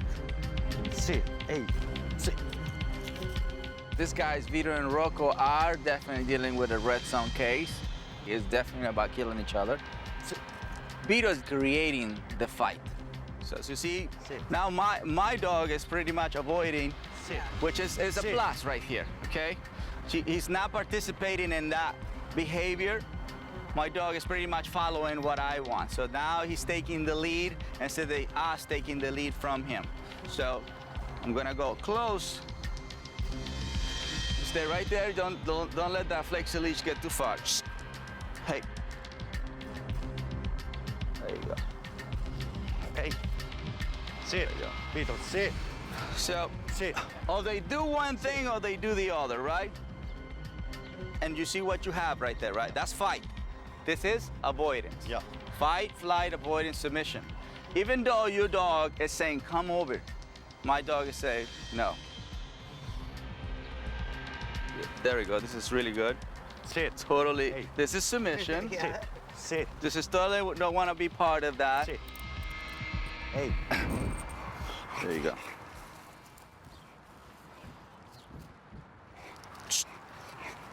See, one correction, you get them over here, right there.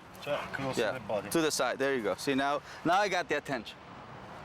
When earlier you gave 100 corrections and he's still looking at the target. Yeah, yeah. You hear the breathing? There's no more of that. Now we got a dog who's doing the same thing as the other dog. I'm impressed already. The secret was the way he handled the dogs. It's so like easy, so like normal that sometimes people like makes the opposite. With the help of a crew member, Cesar demonstrates that these two sworn enemies can be walked side by side. Unbelievable. I never thought I'd see them both walking This is the secret together. because they're gonna go in the same team. Here, come on. Just relax. Right here. I'm right here with you, okay? It made me almost want to cry. I mean, it's like having two kids that don't get along. And you love both of them, and yet they hate each other. And you want to have that peace, you want to have that energy, be calm and nurturing. No tension, just relax. You're not gonna fly, you're walking dogs. Okay. There you go, block. Cesar uses his leg to block Vito from walking in front of Francesco. One on the left, one on the right, going straight, not pulling. It's very good feeling. Yeah, that's too much. There you go. That's right, that's right. Never let them pass the pack leader. Okay. There you go. Échalo por acá. I got it. Hey. Here, hold this one. So it can break. No, this one over here. There you go. There you go. Pam, right there, break it. You see it? No, sit, Vito. Dance this time you did, Huh? no? How did you do with the hand? Let me see. See it? Because you're walking in with energy. Yeah. There you go. Bravo. The more he moves in front of us, the more he controls the exercise, right? So you were here, look at me, I got the attention. When you were doing it, he was... Yeah, exactly. Behind me, You can have a filet mignon right in front of you. Hey, I don't care about you and the filet mignon. I care about the guy over there. Since Vito and Rocco are red zone cases, Cesar wants to make sure that Sam and Francesco can stop aggressive behavior before it escalates into a deadly fight. That's right. Right before we were going inside the house, Vito decided to go after Rocco one more time. You're gonna learn to use your foot or leg, not to kick, just to firmly touch to snap an aggressive dog out of fixation. All right. Nice. Hey. There we go. Allora.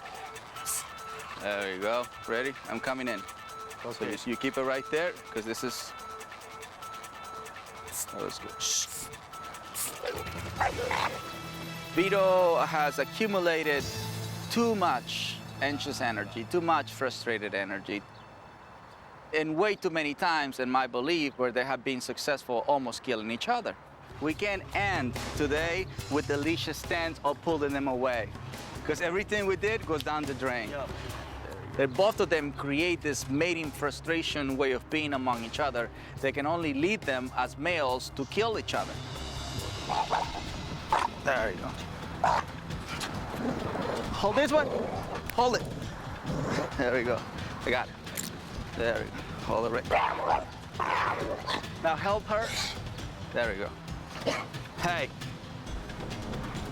To me, it was a perfect time to grab Vito and make him surrender in front of Rocco. And so grab the neck, put him on the side like I always do with a red zone dog, with a dog that wants to kill another dog. At least Francesco knows that he have to put more effort and more time in designing a better boxer named Vito. Vito resisted and he went right back and tried to do it again. That's what they have so much stamina, the boxers. You all right? He hit you, huh? Yeah, he hit. But of course, you can't stop at that moment. You have to make sure you follow through and make the state of mind you're really looking for, which is a calm, submissive state. And the second time, he definitely surrendered. Once he surrendered, then I remove him from the picture. That's the most important part. How you begin the exercise and how you end the exercise. Remember, you have dogs who are not neutered, so the requirement of them is going to be much higher than a dog who is neutered. So it's easier. This guy is a piece of cake. Yeah, Vito is He definitely has the same intensity, but he only lasts this much. Vito lasts this long. What I would love to see for them is just really enjoy living with a pack of dogs. And how you create that is with exercise, discipline, and affection. And I show them, look, this is the steps. You just have to do it every day. So thank you for inviting me to Miami. It was a good excuse for me to come here. Such a big pleasure. I understand that the consistency is very important, because if I don't walk every day these dogs together, it's gonna be the same situation we had before we met the Mr. Dog Whisperer. I personally believe, because we're not going to provide a dog with a female to mate with to be neutered, for psychological reasons and because they can develop prostate cancer eventually. It's not really about our ego, it's not really about our culture anymore, it's about what is best for our dogs. Now it's up to us to follow through.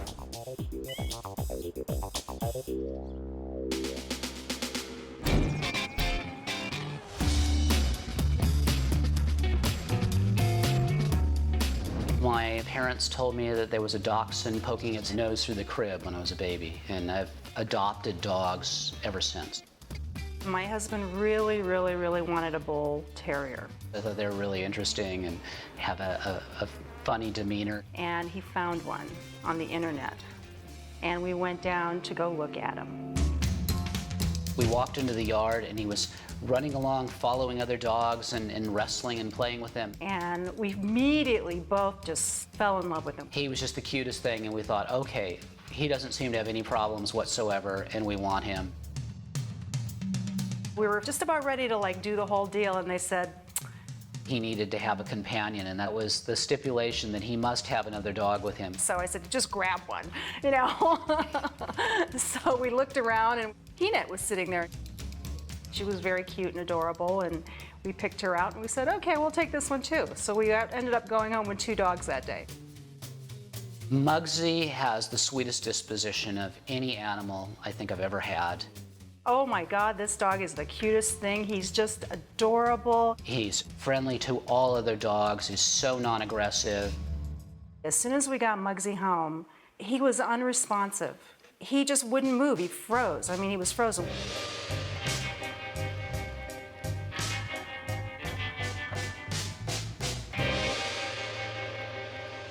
I've had so many different dogs before that I've rescued at various stages of adulthood that I knew that I could work with him and he would just overcome these issues, but he didn't.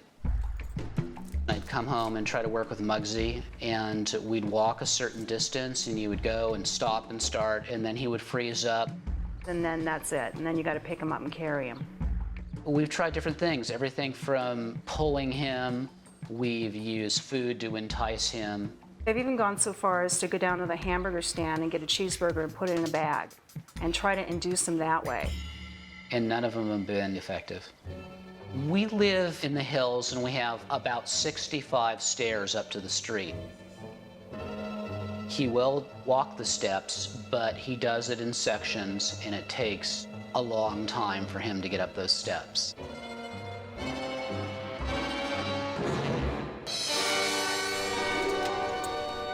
Since Muggsy's vet has assured the Wolfs that their dog has no physical issues with the stairs, they're at their wits' end as to why their terrier always acts so tired. I'd like Muggsy to come out with us and enjoy his life and enjoy being with Peanut, walk around the neighborhood. It's really unfortunate because he would get along so well with all the other animals. He'd get along so well with all the other people. He's such an adorable dog, I just want to show him off. But we can't because he won't move. Dog behavior expert Cesar Millan almost never knows the details about the case he is about to confront or the methods he will use to help correct that dog's behavior. Today, he comes armed only with an open mind and his faithful companion, Pit Bull Daddy. We have two dogs, Muggsy, and this is Peanut. Muggsy has problems with wanting to walk on a leash, and he's frightened of a lot of things. And you tried to walk him off the leash? He likes to walk off leash when he can follow other dogs. Like if he goes to a dog park and he's with a pack of dogs, then he generally tries to join that pack. And what about Peanut? Oh, Peanut's just perfect. Yeah. No, but what about, you know, the association of bringing Muggsy to join Peanuts? We've tried to do that. He will walk for maybe about 15 or 20 feet, then it's all over with. He'll just flatten out and he'll let you drag him. This has been going on for how long? Almost 2 years. Any other areas besides that he might have problems? Well, he doesn't see well. He's almost blind in one eye, we just found out. Is it very obvious? Yeah, you'll notice it because he'll move slowly around certain things. The most important part to me right now is to see how off he is and if he is fearful. He can be hesitant, he can be shy, he can be tense, he can be something, but doesn't mean he's fearful. So we have to come out with some kind of strategy that can help him to trust. Right. This is new to me, so it's good. You know, it's a good learning experience for me. Over a century ago, Bull Terriers were bred for fighting. In assessing Muggsy's energy level, Cesar determines he is about as far removed from those distant ancestors as a dog could get. He's pretty much the ideal couch potato. Yes. Yeah. Right now is not the best time for my friend to do any kind of activity. This is not the best time, right? Early in the morning or late at night, when he gets frisky. Mostly in the morning, I think. Morning. Yeah. Food. So if you learn something today, make sure you practice in those times because then you're working with Mother Nature. Right. You know what I mean? When Mother Nature is like, what are we doing today? We want him to be active. Let's see if we can take him for a walk. Put his harness on? If that's what you normally use, let me see. Seconds before Joy and Adam brought the harness, Muggsy was in a total comatose state. So how are we gonna wake him up? How are we gonna trigger? What makes him excited? But when they brought the harness, Muggsy woke up. That's better energy than earlier. So I said, just leave the leash on the floor and just walk. Just walk away, let him follow, which we create a natural way of being. You don't have to have the leash for him to feel that you're connected to the leash. You put in the harness, you put in the leash on. He knows you did it. You are connected. It doesn't always have to be a physical thing.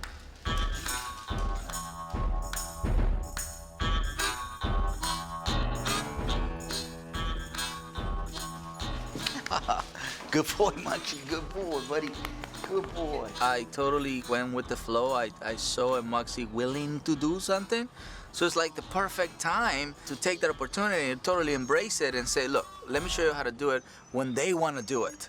The first obstacles to Muggsy's initial progress appear, those dreaded stares. You have to learn to say, okay, he can do it, let him do it, go for it. Sure. He feels that energy.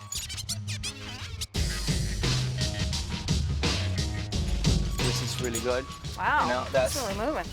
This is the fastest he's ever gone up. Yeah, buddy. Yeah. Yeah, so if you're gonna share energy when he's already moving forward, don't share energy in the top or in the shoulders or in the neck. Share energy here, because that moves. You're putting energy in this part and that sends him over. Yeah, buddy. Yeah. Wow. Normally, I ask people not to be excited at that moment, but we haven't had a case where you need to be excited to encourage the mind, because Muggsy spent so much time just not doing anything with his life because nobody has learned how to encourage him. Good job, Muggsy, buddy. That's very cool. That's very cool. That's really cool, Muggsy, buddy. He just followed him out the door and up and did just boom. It was like magic. I'm gonna take, in the beginning, the direction he wants to take. Like I said, I'm going with the flow.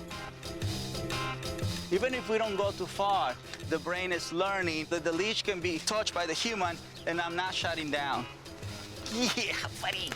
Muggsy really became a happy-go-lucky, but he was tentative to be on the leash. So I'm going to keep happy-go-lucky state, and I'm not going to allow being unsure about wearing the leash.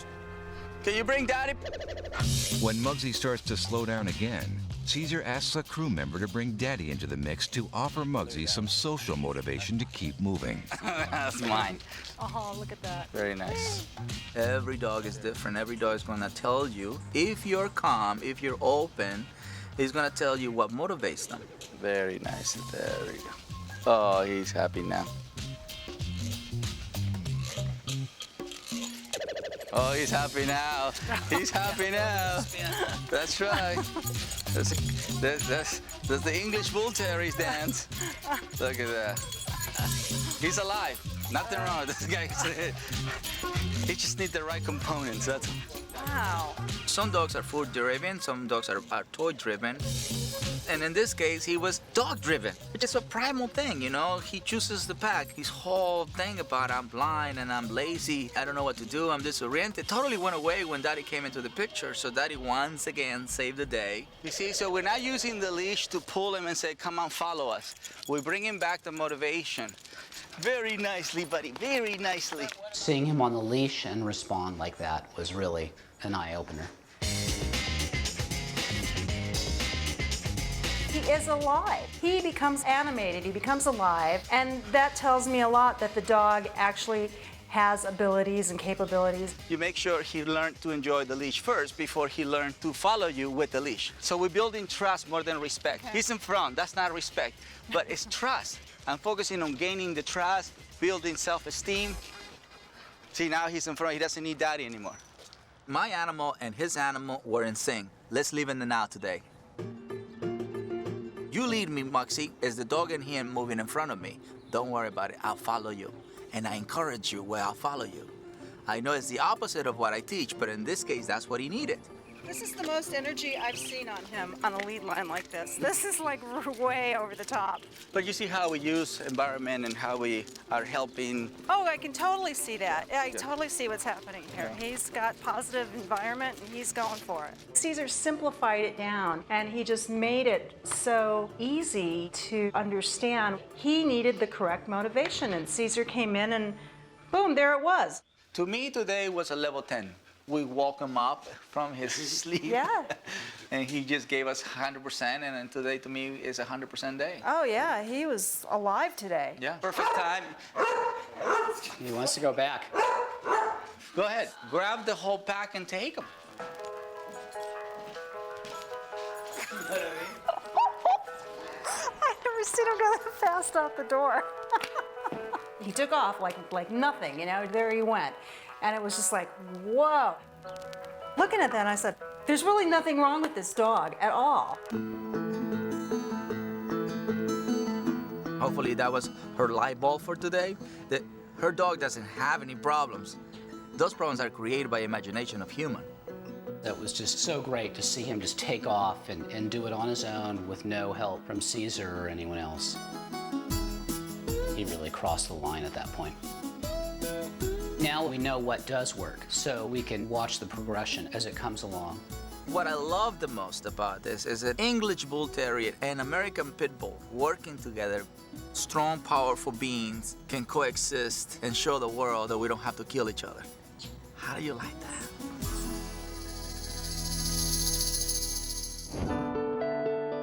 Becoming a pack leader means always remembering that you are responsible for your dog's well-being, both physically and psychologically. The Gilberts did the responsible thing by making sure their feral dog Reggie was spayed. She's out with her mares and babies all the time, which is what she's really always wanted to do anyhow. In Florida, Sam promises that she's gonna do the right thing and get Mr. Rocco neutered. And both Sam and Francesco are able to walk their designer dogs together at last. I am very proud of you guys. Arriva Italia! Finally, Muggsy, the formerly tired terrier, is becoming a bundle of energy. Adam and Joy report that he is actually eager to go on his walks now. Thank you again, Cesar. When you are a responsible pack leader, you can really feel good about yourself. And when you feel good about yourself, your dogs feel it too.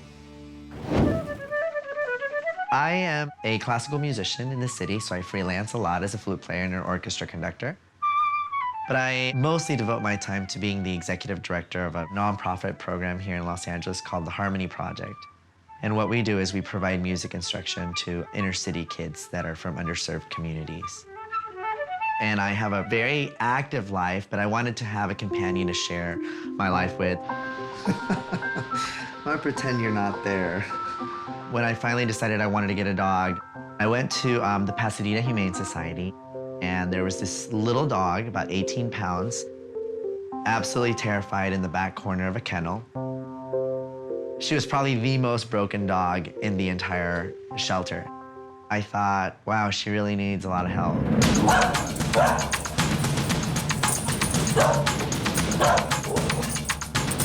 As soon as I brought her home, she just wanted to sit in the corner and just shake.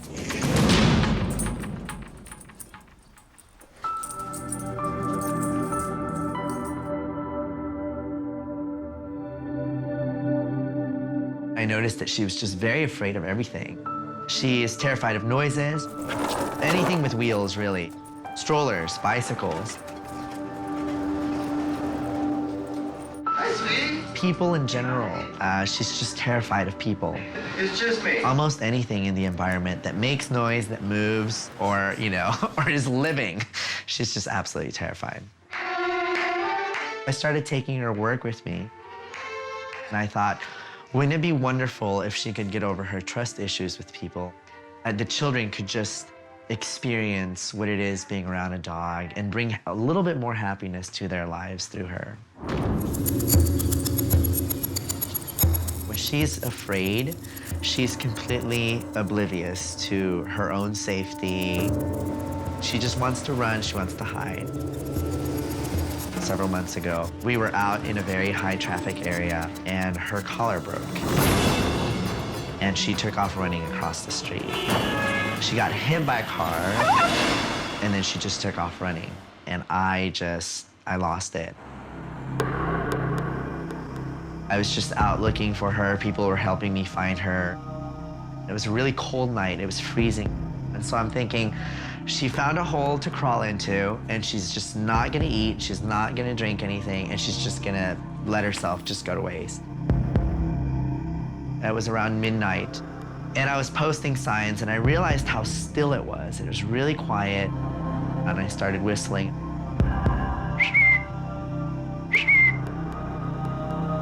And all of a sudden, I see a little dog coming at me.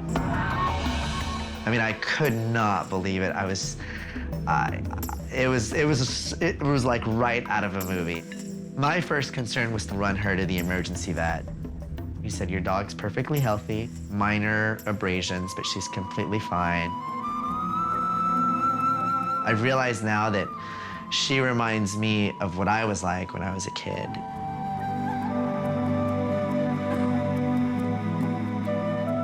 That part of her really called to me. I mean, I really knew what she was feeling and what she was going through. I think that's why she's so special to me. This is my dog that doesn't seem to enjoy being a dog. I think what I want for her is the happiness that she's given me. I want her to really feel what that feels like.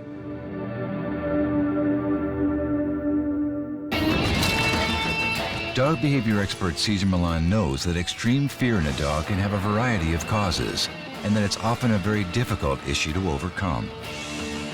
Okay, ma'am, so how can I help you? Well, my dog is very skittish, very afraid. Her priority is, I want to survive. I want to get away from this. And the house, I mean, that brings it out in her. She's not a happy-go-lucky inside the house. And so I've tried to figure out what I've done in the environment, sort of a... Well, you can go back to the beginning when you brought her in. They don't rationalize. Right. She just knew that this home, that she felt the same way she felt at the shelter. Right. And you were related to it. Right, exactly. But you're not related at the dog park. Right, right. So that's why it's taking a little longer for her to adjust, because you do have some great times. Right. And then we go back into areas where I don't feel sure about myself, and you can't help her. Yeah. Even though that's what you're trying to do. Right. So you follow? Yeah, So absolutely. what they see is what you can do, Right. not what you're thinking. Right. Right. One of the reasons I was interested in her is, you know, I came from a Mexican immigrant family, no education. I never felt safe really at home. My parents were always working. I had to raise my younger brother. I mean, I'm sure you understand a lot of those things. Sounds like home. Yeah, and it was tough. You know, it was really tough. I was picked on all the time. So I myself developed a lot of trust issues with people. But I've been fortunate to have people along my life that have cared about me enough to help me. And nice pack. Right, exactly. And that's what I want to be for her. I want to be that. And so in an effort to try to get her to, you know, come out of her shell, I have taken her sometimes to rehearsal. She does well. Classical music? Classical music. Really? I'm an orchestra conductor and flute player. Yeah. Yeah. I would love it if she would be able to have enough trust to then also want to interact with the kids. And I think it would bring a lot of joy to them. Well, music, animals. Right, all of it. I mean, it's like... I can definitely help you. What I'm suggesting is for her to come to the center once, because she's rock bottom. Right, yeah. You know, when a dog is not even curious about the smell of somebody's shoes after he came from a horse place, you know, she should be like all over my you know, my body, but she was nothing to do. So how can I be even a teacher to her? Right. You need the pack. You can't, this kind of state of mind, you can't do it on your own. Or like you say, you had a group of people who help you and support you. Right. Otherwise, it would be really hard for you to make it. You know what I mean? You got a pack of people, so she really needs a pack of dogs just for me to see, okay, this is not a chemical imbalance. You know, we don't need medication for this. It's just a matter of time. Right. And I'm super 100% committed to doing whatever it is like it. that I need to do for her. No, Okay, well, so you just go and then I take care of the rest. All right. All right?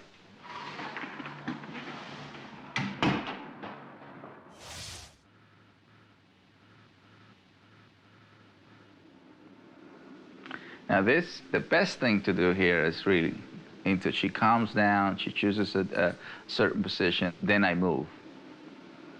I'm gonna pretend exactly what she wants, which is she's not really here, so to speak, you know, she's like wanna disappear. Very, very severe case, I like that. Because she's such a rock bottom, I want to reprogram the whole nose, eyes, ears. It's like she's born all over again. You know, they're born with the nose open, 15 days later they open the eyes, 21 days later they open the ears. And so obviously somebody didn't really provide too much of a nose way of relating. This is a familiar sound to her, better than the thing.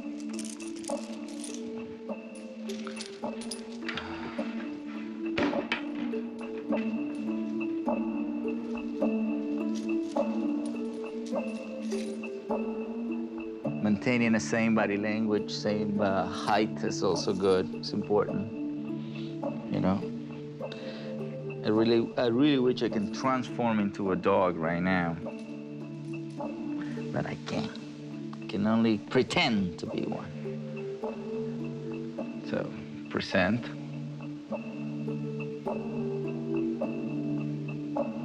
There you go. See, see that? It's very important. It's not just, you're going with me.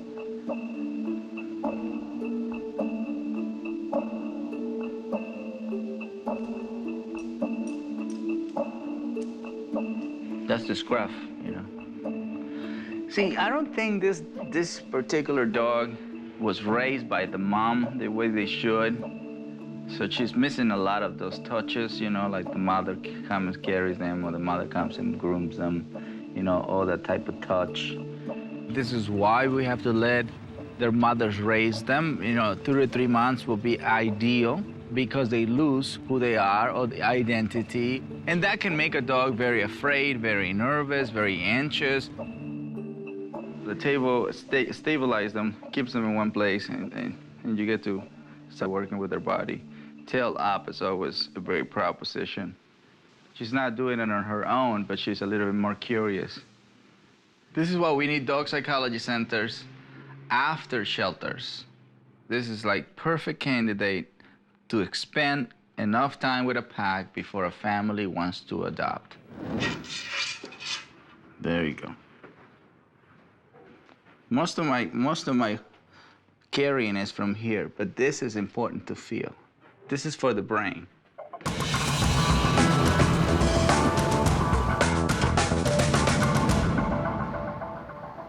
All right, so remember, because your energy means a lot, every time you see a frightening dog, just breathe. That's a better energy than saying, oh my God, okay?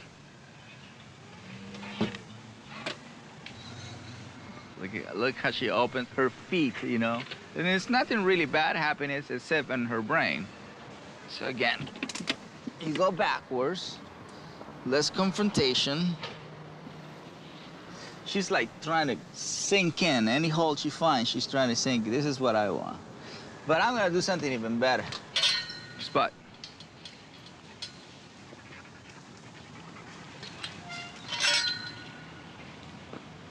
Look at Spot. Spot's gonna bring her out.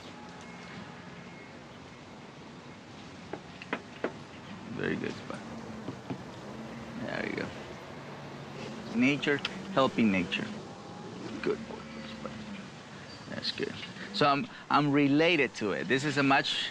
That's what I'm saying. There you go. See. You want to move the brain. You need your pack.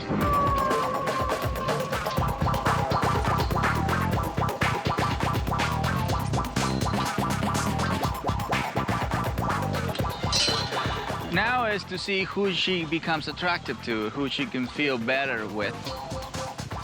Energy attracts energy. And when a dog chooses her to be best friend, since I already work with that dog, I have a better idea what can motivate this dog. Oh, Sid, French Bulldog, is already correcting her behavior. Little dominant, female, typical. Her name is Sumatra. She's a pit bull. Never had puppies before, so sometimes they take a younger dog and adopt them. So hopefully she does it. I'm gonna pray that can happen. And then is Molly. Molly's curious. If somebody's gonna teach about the nose, Molly will be the one. She's a doxy. They put the nose in the ground more often. They're trackers.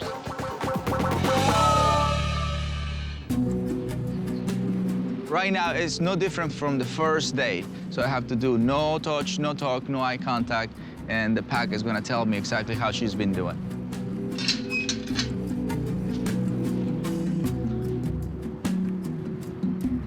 All right, so there she is over there.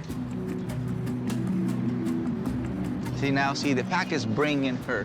Right now, we're surrounded by everybody, and so she's curious about us. Normally, she will see people and run away, but because the pack is here, it gravitates her mind to come in here. This is the power of the pack. You know, I love it. Look, it's slowly entering into the pack. This is better than a leash. This is better than food. This is primal. This is why I need the pack to help me. Just the fact that she is exploring and using her nose is a huge, huge, huge accomplishment because she was not using her nose. Right, let me see if I can invite here. Tina Madden, one of Cesar's assistants, has already been bonding with Luna. So she gets overwhelmed with my energy. That's why I can't give eye contact yet. But I can touch another dog so she sees that I can be trusted. So she can see that I can pet dogs and I'm not there to harm them. All right, come on, let's follow. So if we go into a corner, backwards again. She's definitely not trusting yet, but not running anymore. That to me is a big plus, especially after only 24 hours. We're gonna see how she's behaving with Tina because Tina has pretty much put a little bit more time than me right now. What we see right now is a much curious dog, not so much involved in her nervousness or her fear. Insecure dogs can feel more challenge towards male than they will feel with female. See, that's good. There you look at that. Oh. Hey! Hey!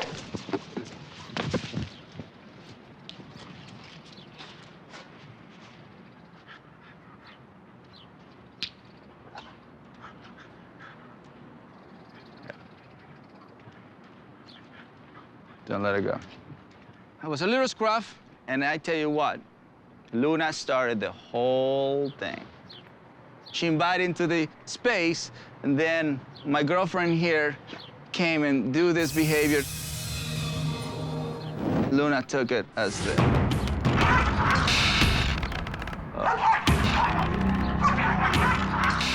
Hey! Hey! So an insecure dog can actually get in trouble if he becomes insecure dominant. There you go. And then just walk away. The way we ended was very quiet. So, and they both were in a submissive state. Let us see you come in. That's very good. I'm gonna give you a little report about Luna. She has a lot of phobias, and one of them was a kid. And so Calvin, my 8-year-old son, is working with her. I want her to believe that the kids can also be a pack leader and that she can run away from them. Very good. She comes to you. Very good. Right there. Put it on. We're learning. We all learn. I'm learning. I never seen such a weak pace where everything, the wind, everything that moves around, it creates this incredible fear. She's wearing a bandana because people is focusing on the collar instead of focusing on the skittishness. And today is a very important day because today we're doing acupuncture on her, and I'm really looking forward for the side effect, meaning in a good way, you know, what's the acupuncture going to trigger or create in her nervous way of being. Western veterinarians have begun to use acupuncture as a non-invasive and non-pharmaceutical way to treat animals. Studies show that acupuncture can increase blood flow, lower heart rate, and improve immune function. It also stimulates the release of the body's natural feel-good neurotransmitters, endorphins. With acupuncture, you're going inside and getting deep and looking at the root of the whole problem with energy. I can see the switch. I can see the switches. And then it's still flexible. Everyone asks me, dogs and cats with acupuncture, how in the world do you get the needles in? I mean, they're so open to that type of treatment because it feels good and they know energy. They just know energy.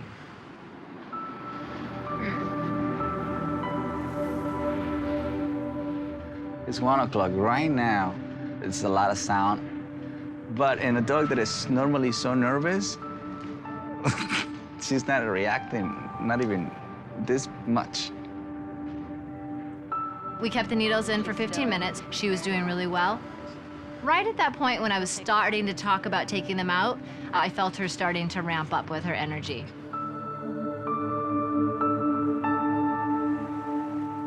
I felt she was very open. She just settled right into it. Her energy shifted. It was like she was pleading to be helped with this. She doesn't want to have this anxiety. She doesn't really know where it comes from. She wants to be calm. My goal is just for all of us just to go, and so she follows.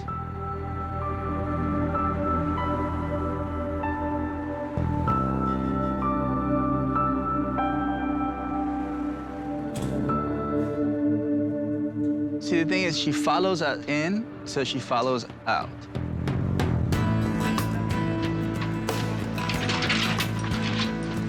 So you have to be able to focus and concentrate only on the belt or the machine moving forward. Good boys. Good boy, buddy. That's a good boy. Come on, Jack. That's professional. That's professional body right there. That's professional. Yeah. Things like this, just moving back and forth, you know, just for her to get used to it. That's it. After 2-3 times, it's not a big deal. There we go. Yeah.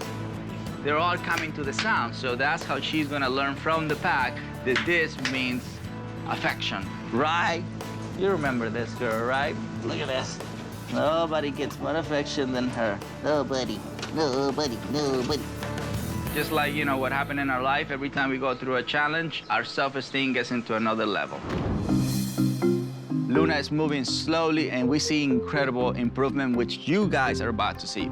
How are you? Welcome home. Thank you. How are you? Good, good. Thanks for your patience. Thanks for waiting. Absolutely. Now, we're just gonna go in, present ourselves as a scent and energy. Okay. All right, Tina, come with us. Sorry about that, guys. It's all right. So we're just gonna meet right here. Okay. There you go. Whole point is for her to recognize you and say, okay, this is the guy who actually saved my life. You know what I mean? Right. Nose, we want the nose, you know?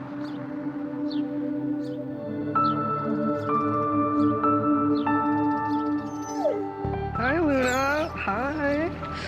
Oh, she's so excited. Bouncing around, we want them. Wow. She's never been this excited to see me before. There's a big truck just passed by. It's not bothering her whatsoever. I love it. Yeah. I couldn't believe that she just recognized me instantly, and she was so affectionate. She's never been that affectionate before. Yeah, mama. That's right.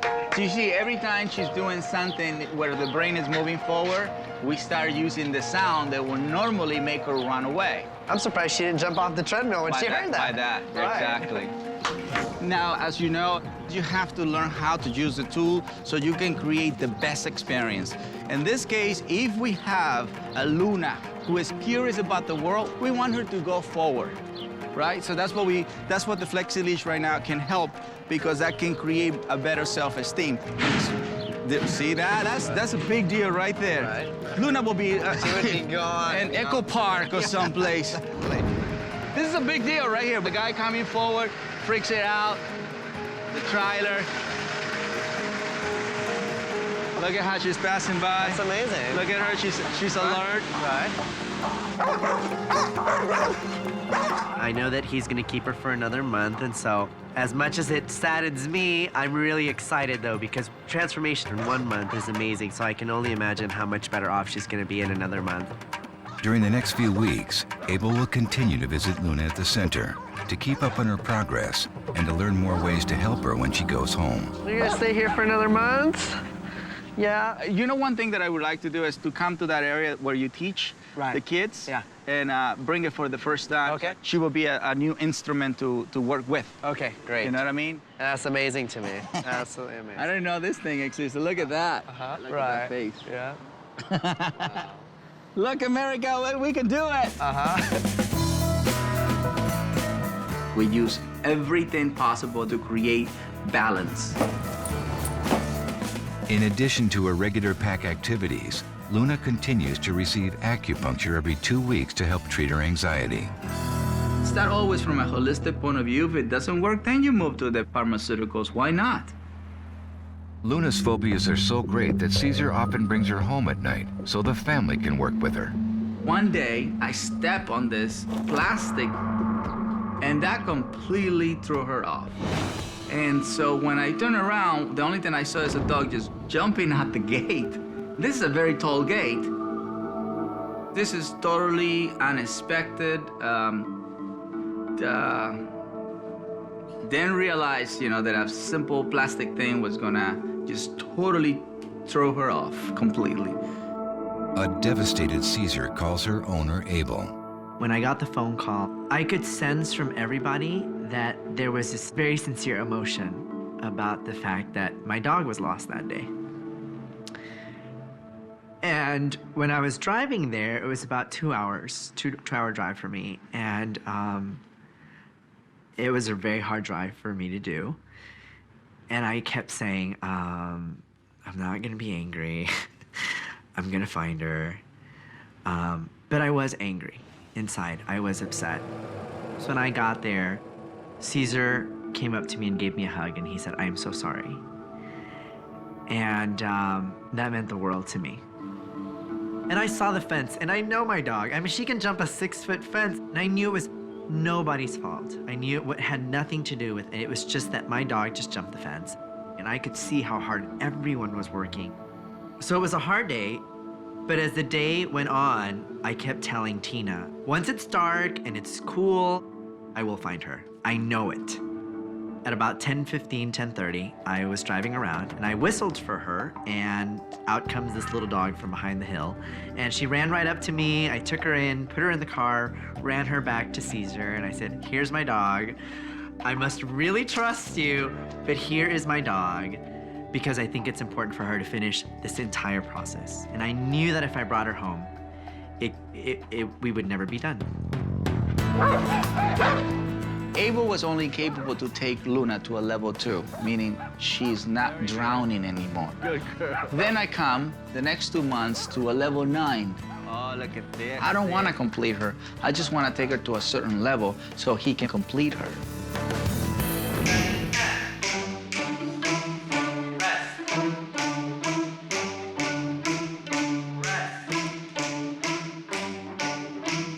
So I brought 2 helpers, Coco and Daddy, of course, because that energy is very important. As you see, when she came to us, you could not influence her with sound or food or pretty much anything. If fear was in her mind, that was it. That was the only choice for her as far as she was concerned.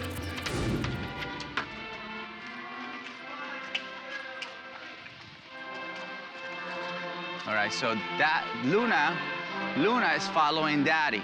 That's the key here.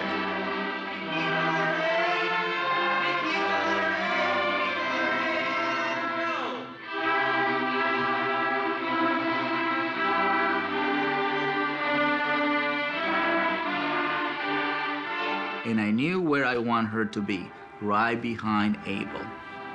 On a cushion that she was familiar at the center, and I've been using this cushion everywhere I go. And I said, you're gonna stay right there, and that's gonna be your safe place. Instead of Luna trying to find a safe place by hiding, I said, no, I'm going to provide a safe place for you. When you have Daddy on one side, totally going to sleep, she can only become that energy. So this is using everything you have for the benefit of one dog. Can we move on to...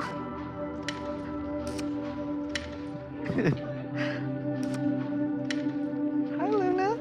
Hi, Mama. When Luna arrived at the rehearsal, I actually got a little emotional. And even though I've been seeing her for the last couple months, it was really exciting to know that today was the day when she was gonna get to go home. Hi, Mama. How you doing? And actually, what you guys are doing right now, which is being very calm, very focused, is what she needs. This is a case that was nervous, so if people start approaching her too soon, she gets more nervous. So it's best for us to keep distance and relax and focus on whatever you guys are doing, because that's the best energy you can share with a nervous type case. Okay? It would be so great if Luna was the Harmony Project mascot. For her to come in and lay down and be okay with all the noise and music that was going on was just really, really amazing. Cellos, right here, change. I couldn't believe it. Bum, bum. That was it. Too short. Too short.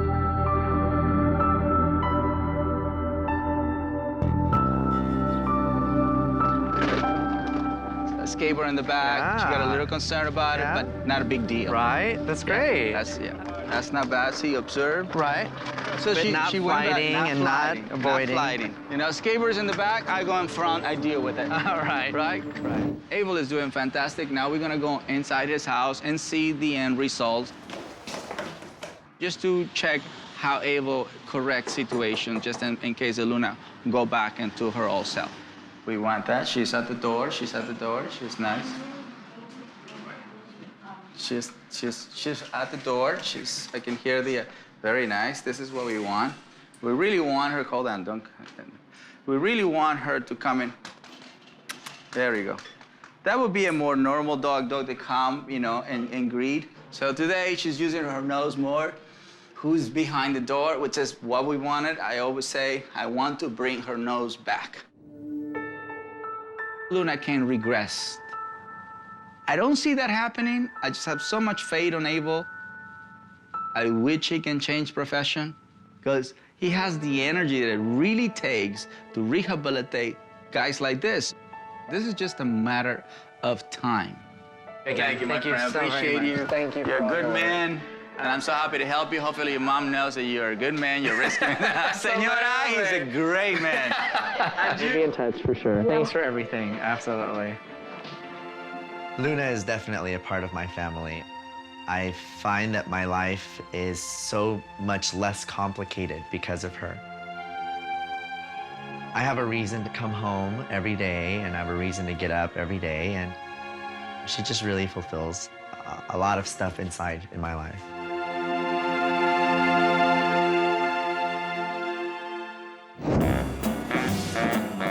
Lured by great weather and more than 1,000 miles of coastline, millions of tourists flock to Florida for fun and relaxation. Teeming with freighters and tons of cargo, Florida's ports are also vital checkpoints for national security. Some of the most trusted agents on the port protection beat utilize world-class noses to determine whether something smells fishy. After 9/11, there was a huge demand for explosive detection dogs. What we're looking for is explosives, weapons, and any of the components thereof. Good boy, yeah, good boy. Brian Johnson and Charmaine Sims own their canine detection business in Florida. Their 6 dogs perform their work tirelessly as they sniff for suspicious or even deadly cargo. Dogs' scent discrimination is unbelievable. They can tell a difference in a Tylenol and an aspirin. They're 97% accurate when they're checking for whatever it is they've been trained to alert to. When they find it, they get the reward, and then for them, it's a game of hide and seek. What we look for is a high hunt and a high prey drive. And when they're not working, they're pets. Come here. Oh, good girl. Patsy has a unique personality. She's the crazy little blonde lab. For her, it's 0 to 600 miles an hour and nothing in between. Sissy's the real people dog. Very loving, wants to be around you, wants to be near you all the time. Rex, the Belgian Malinois, also is a protection dog.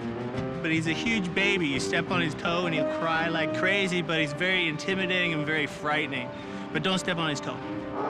When Brian and Charmaine expanded the business and brought in 3 new dogs, problems quickly emerged. Euro is majestic, but he is the one that has the irritating bark. This is Murik. Why can't we all just get along? Murik's the funny one. He thinks he's a little lap dog, wraps himself up around you when you're trying to walk across the yard. In every family, you got the problem child, and that'd be Freddie. Freddie's about 2.5 years old, chocolate lab, looks like a sweetie pie, but to be able to integrate our pack of 6 dogs, the problem has been that when they're in their kennels, he rushes their kennels. And then out of the blue, Freddie comes out and attacks Murik, a German Shepherd, 3 times his size. They get into a death fight. Murik, of course, had to have surgery. The muscle was exposed above his eye, and the chocolate lab that appears to be such a sweetie pie gave no warning, just immediately attacked.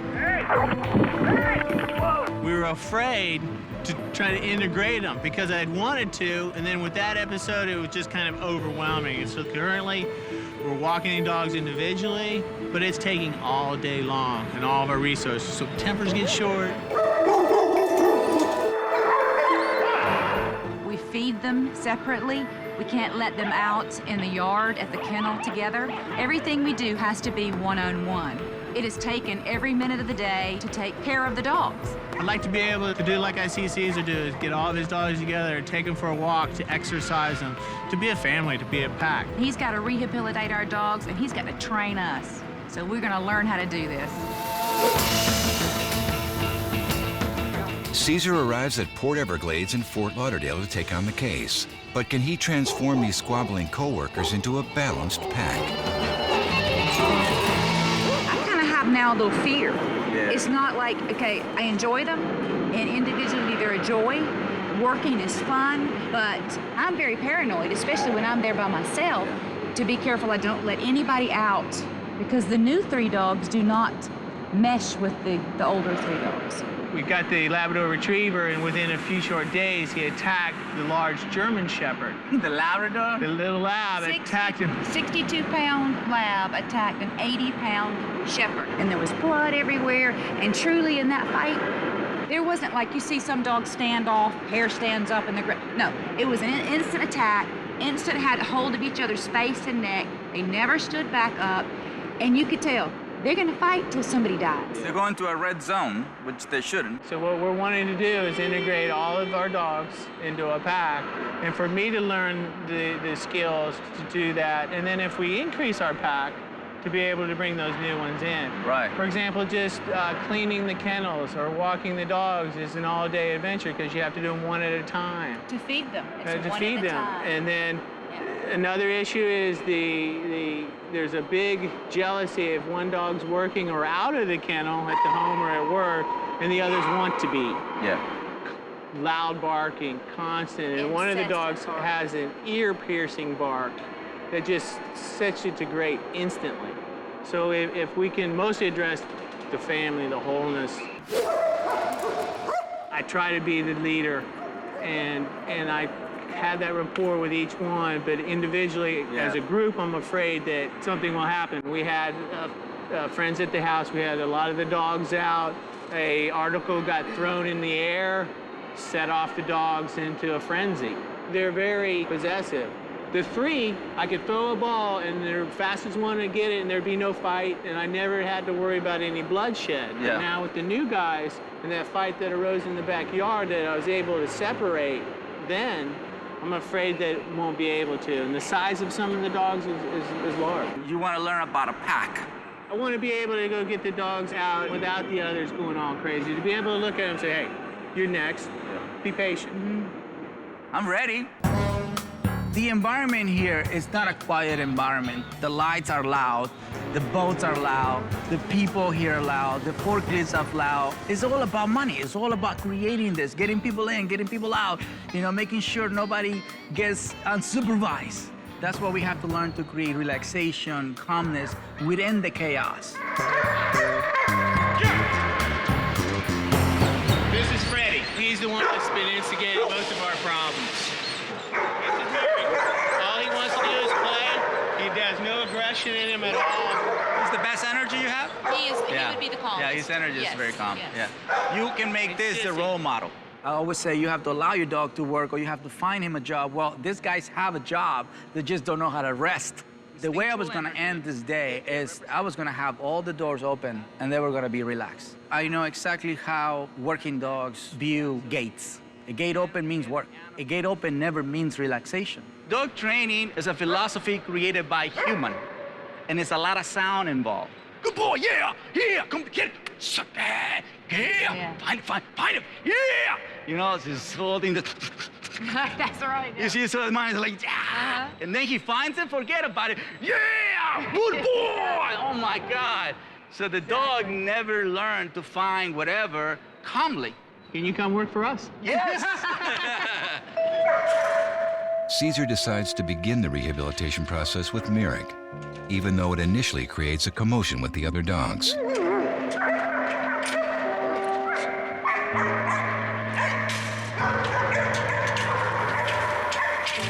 Upon closer inspection, Cesar notices warning signs in the dog's eyes. I saw a group of dogs where they all share the same pupils. Huge, like when you seen a dog under stress, not only the pupil were, wide open, I saw a green film. In my observation, that green film, without a doubt, takes the dogs into a fight mode. What I have to focus is into lower the pupil down. When I lower the pupil down, that means the mind is in a calm, submissive state. It was just a matter of time for him to taste my energy, for him to feel my energy, and then after that, boop, he went into a beautiful zone. Then I went after his enemy, Freddie, who had a bad past.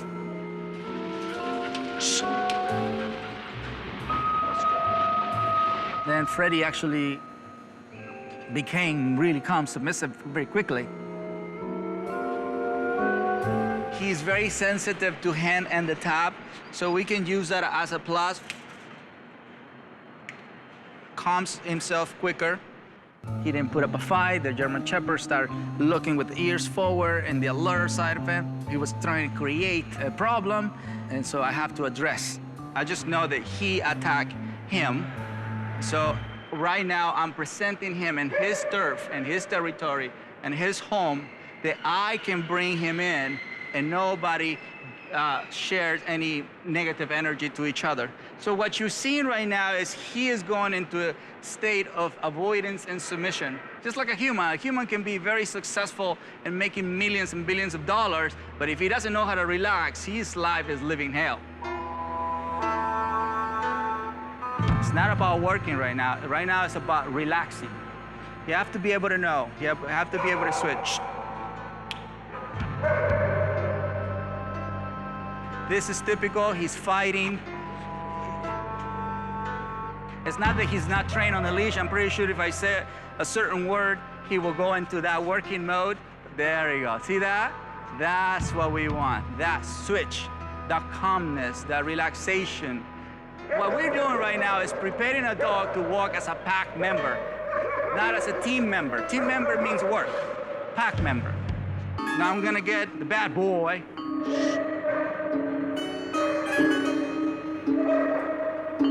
There we go. See, calmly, calm, submissive, relax. Now let's get another Labrador. Can you bring me another leash? The fastest way to help a dog to want to kill each other is to walk with each other. Simple as that. And I know that because I was gonna help them to walk together, that the pupil was gonna go to a normal size. Oh, the handlers are there. So they're gonna smell the handler. So as soon as we pass this obstacle, that's it. They're gonna go back to where they ate.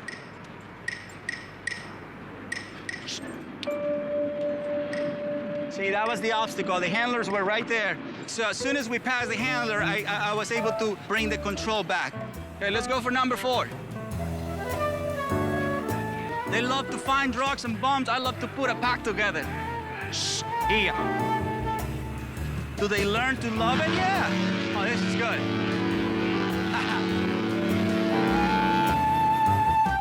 Look, he's got Freddie right beside Sissy. No kidding. Why can't we do that? We can.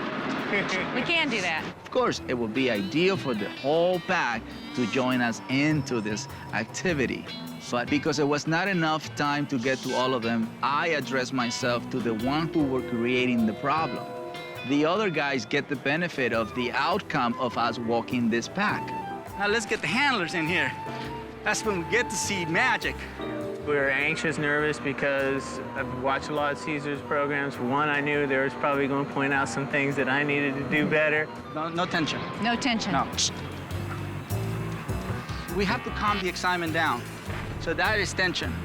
Okay. You can stop them. Look. Shh. Come on, you gotta get in the zone. I'm in the zone, baby. I'm in the zone. There you go. So that's why they're all. Yeah. They were fine. They were fine. Are you saying this is our problem? I always say it's a human problem. Look, let me have it again. Yes, sir. I'm using my feet right now to block. See, it's no tension. Yes, okay. I had to get that through my head through several walks up and down that dock. You know, these are his boundaries. It's my job to keep him there. You can touch, you can tap, you can stretch. I personally feel aggravation that the dog's not doing what I want. Don't take it personal, because this is not a personal thing. You have give an excited source of energy. You have give them a job, but you have not give them the job of relaxing. It's a job to relax. And that's what we want. So what I hear you saying is, if we can work together as a pack, this whole family will be a lot happier. Well, this is the beginning right here. Look, my pack is not moving. Right? Shh. Look, see that right there? That's a correction because he went with his head in the top of his head as a dominant behavior. Right away, snap him out of it, and then he went back to the state that he wants. So this is the archie enemies. Also notice the pupil is where he's supposed to be. His eyes have changed, yes. Definitely. And because his eyes change, his energy that he projects is also changed. Yeah. Cesar shows Brian and Charmaine how to use their belt loops in order to enjoy the benefits of a hands-free walk. You're already making it happen. All right. I go for it. Because you're so used to use your arms, and your arms are not really creating relaxation. No. I want you to use your different part of your body, you know, just to block, you know, because every time you pull, you do this. Yeah. It's like you're gonna pull a ship. I get frustrated with the dog, so I'm quick to anger. And then what I'm actually doing is showing my aggression. We're not gonna go and kill anybody right now. Okay.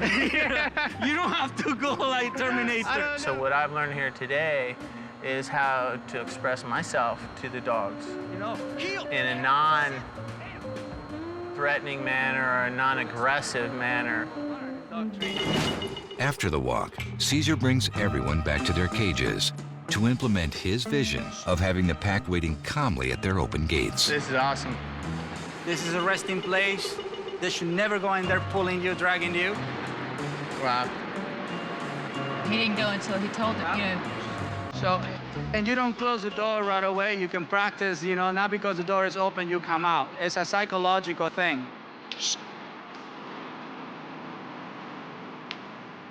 Do the same thing. I know this might take a little while in the beginning, but they get used to. At the moment they touch the carpet, their brain whoop, goes in it because that's what they do. Nicely, calmly.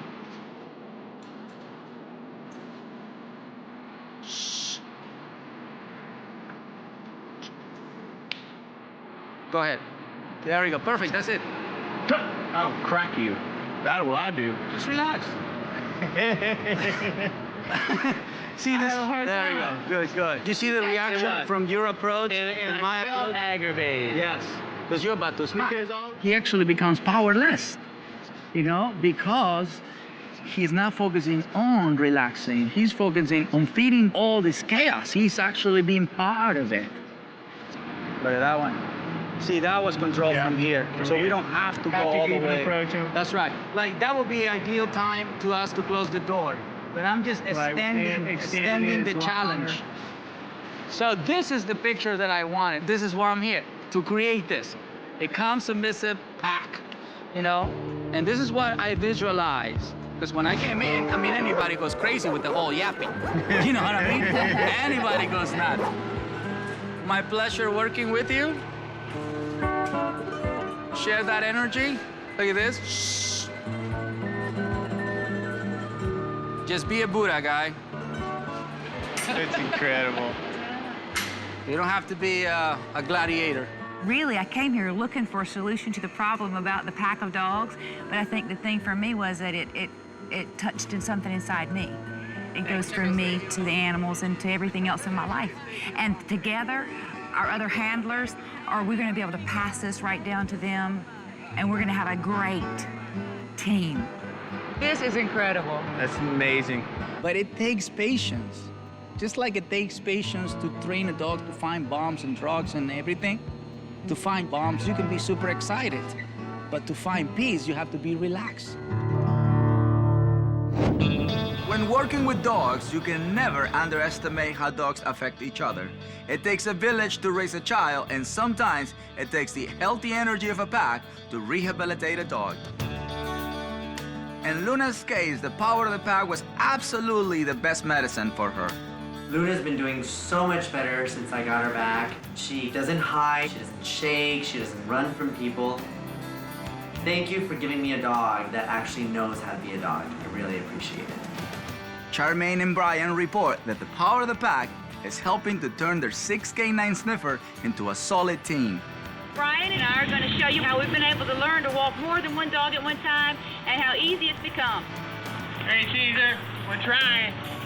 Remember to stay calm and assertive around your dog, and you will set the stage for a balanced, happy pack, no matter how big or small.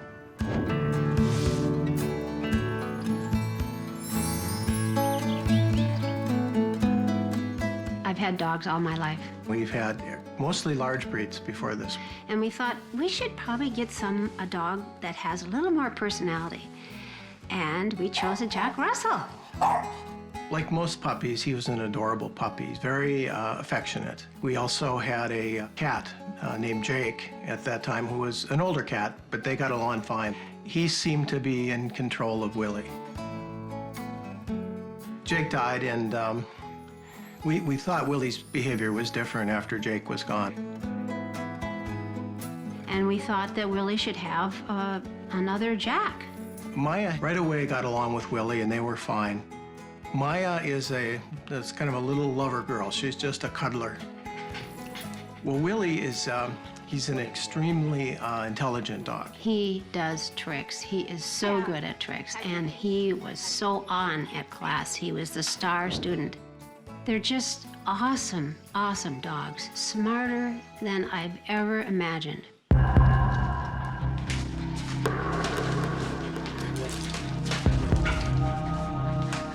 First time that I noticed that Willie had an issue with my chair, I didn't even notice that he crawled under it. But when I went to get out, I heard this growling.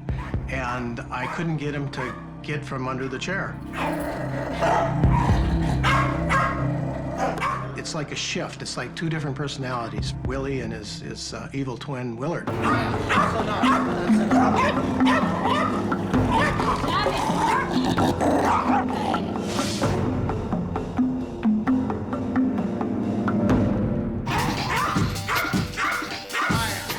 He actually is starting to bite us now.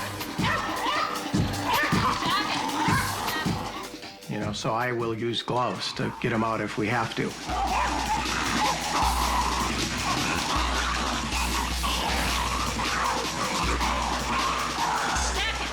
Willie started to get worse when we had people staying overnight. That's when it got embarrassing. If someone is staying overnight, they can't get to sleep. It's just a behavior that limits our sociability. It's crazy. We think now, oh, we should have so-and-so over. Well, maybe not. I'm always concerned that a little kid could go up to him at the wrong time and could get hurt.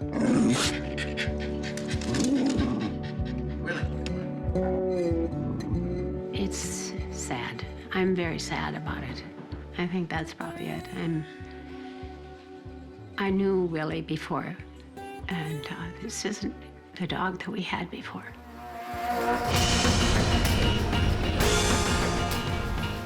I'm happy that Cesar is coming. It's almost like I feel like it's the last hope. When did you notice this aggressive behavior? Probably about 4 years ago, 3 years ago. But it's so much worse now. It wasn't as bad early on. We had a cat in the house, and he and the cat got along great. Then, you know, after the cat died, then he started to pick up, you know, this more of this trolling behavior, and, you know, and a few other oddities. So the cat was more like the authority figure? Yeah, he's an old, wise kind of cat. He seemed to be in control, and Willie seemed to accept that. That's a big deal when a pack leader dies. Oh. And so, because a pack leader dies, you should take that position. So you didn't. I don't think so. You know, that's what you get this, you know, respond back. You know, it creates a higher level of instability. Yeah. So obviously the cat represented the calm, assertive side. Yeah. You know, so in any pack, when the pack leader dies, it creates a big distress. When this empty space was not fulfilled by anybody else, that creates confusion.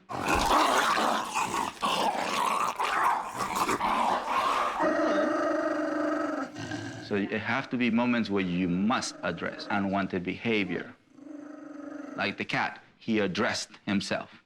Yeah. You know, they don't often ignore, and they nip it in the butt right away. 1 second. They only let them make a mistake for 1 second. They don't 1, 2, 2.5, 2.5. Which humans are really good at it? Cesar intends to teach the Rileys how they can prevent Willie from going underneath the chair in the first place. Those plans go right out the window when Willie sneaks under the chair during a break in filming. It's extremely important to see a dog at his worst behavior. Cesar confronts Willie by lifting up the chair.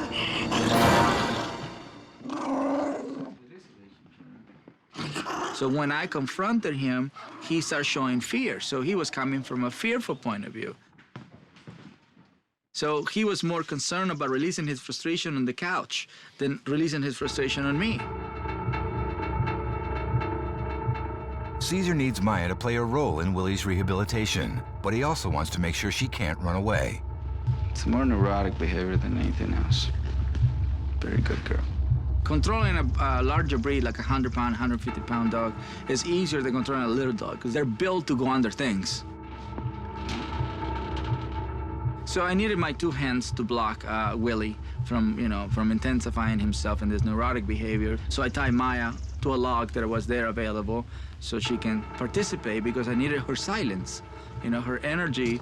I didn't want her to become like him. I want her to become like me.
I was treating him as an aggressive dog, and I was trying to block him and, you know, help him to see a different state as the cat would have done it. The cat was definitely the pack leader. The cat will totally remind Willie what the rules, the boundaries, and the limitations were.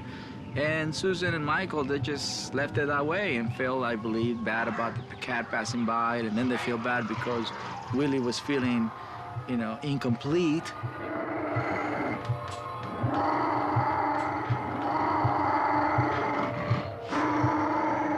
So that can lead any dog to, you know, insecurity, nervousness, anxiety. And that's when you start seeing the rest of the side effects.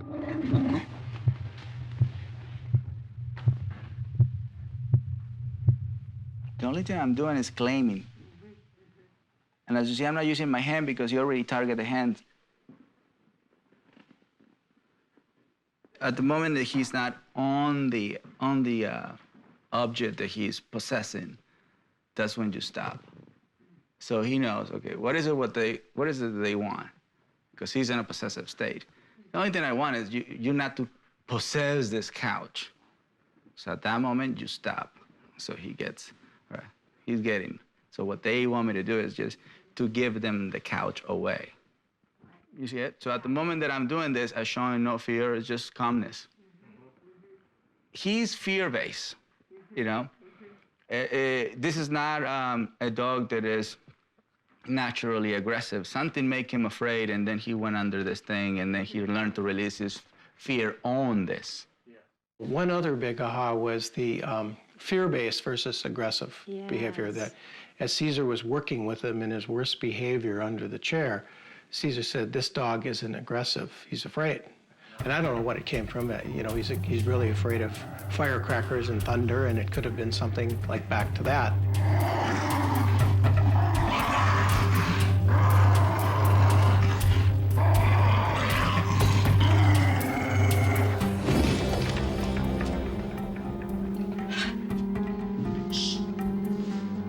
The patience that Cesar showed, I just was amazed at how he stuck with it, determination.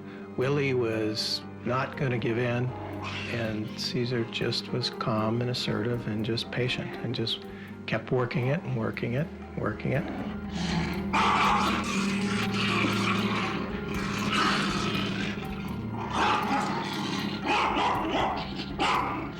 It gets worse before it gets good, okay? So he's giving it all he has. He's giving it all he got. He's got a lot of energy.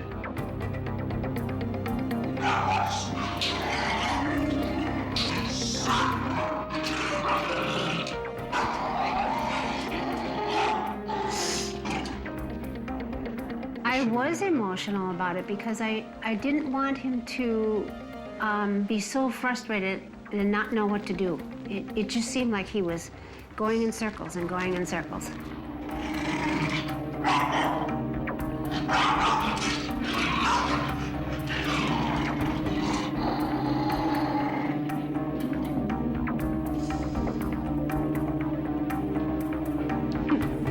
Next, Cesar decides to drain some of Willie's energy with a little skating.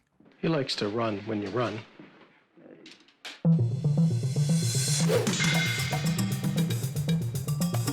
After meeting him from in a neurotic state, I want to meet him in a more natural, more animal-like activity.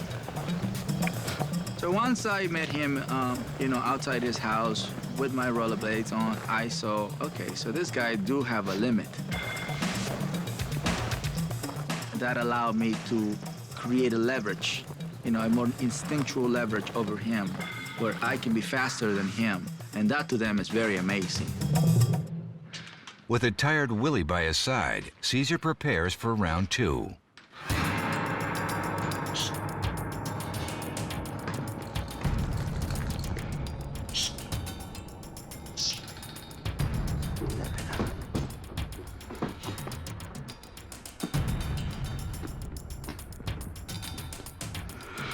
Come here.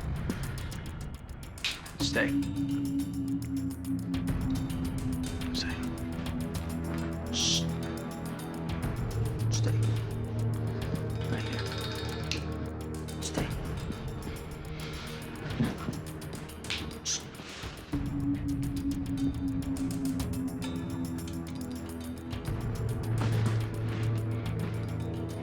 definitely today was about me teaching Susan and Michael how to prevent Willie from going to a willer. Using a leash, it makes you feel less tense about grabbing him. What I'm trying to do here is that when I'm sitting down, that's where he's supposed to go. So, Okay, yeah. Correct. yeah. So they can only do one thing at a time. Or they are in a neurotic behavior, or he's in a submissive state. Which makes it easier for him after a little run to do a waiting behavior. Right. What I'm triggering right now is for him to go into a waiting state when he hears the sound. Okay. You follow what I mean? Yep. Yep. So I'm setting him up to win. I'm setting him to learn about this chair in a different state of mind. Yes. Okay. Yeah. Which it makes more sense to the animal and him to hear the sound and practice relaxations after he's tired. Right? See, so he's using this to release pent-up frustration. You see, which becomes a negative activity for him, and it becomes a neurotic behavior, it becomes a possessive behavior. Right. You know? Your instincts and your emotions have to be at the same level, and then it's a balanced relationship. Otherwise, they don't respect you. They trust you, but they don't respect you. So you already got the trust done, right? So when you invite a dog to come to you, is to build more trust. Right. But what you have to build right now is respect. Okay. Yeah, so rules, boundaries, limitation gives you access to respect. Walking with a dog and telling what direction you go, what speed you go, builds respect. You were the pack leader. I was leading him around the circle. You know, and at all times, I was faster than him. That makes me more powerful. You know, that's why sometimes we need to use wheels just to show them that we're faster than them. They don't know it's a bike or rollerblades. They just know we're in front. You know, so psychologically speaking, that gives us leverage. The noise and everything. You know, and shh. Normally triggers right in there. So from that point on, the sound of the couch became calm submissive activity.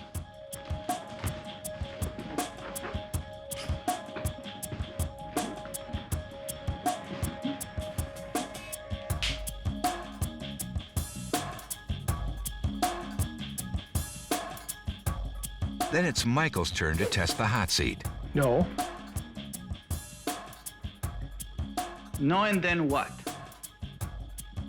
Stay. Well, stay where? Michael was able to stop Willie from going under, but then Willie stopped and... This is not fun enough. This is not challenging enough. Give me more.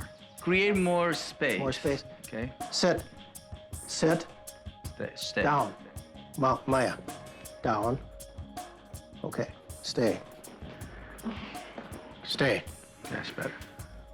That's better. No. See, preventing is always best. Always best. Willie, down. Nice. Good boy. Please, well. Very good.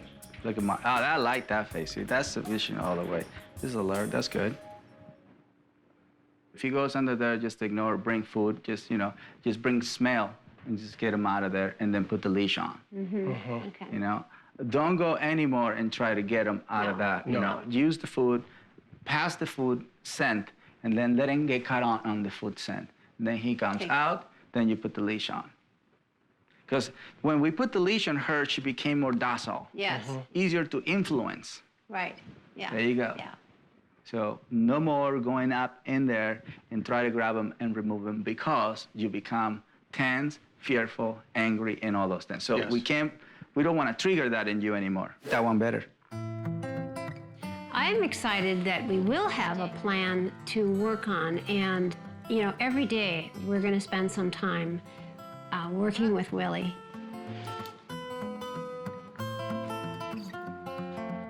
I'm hopeful now.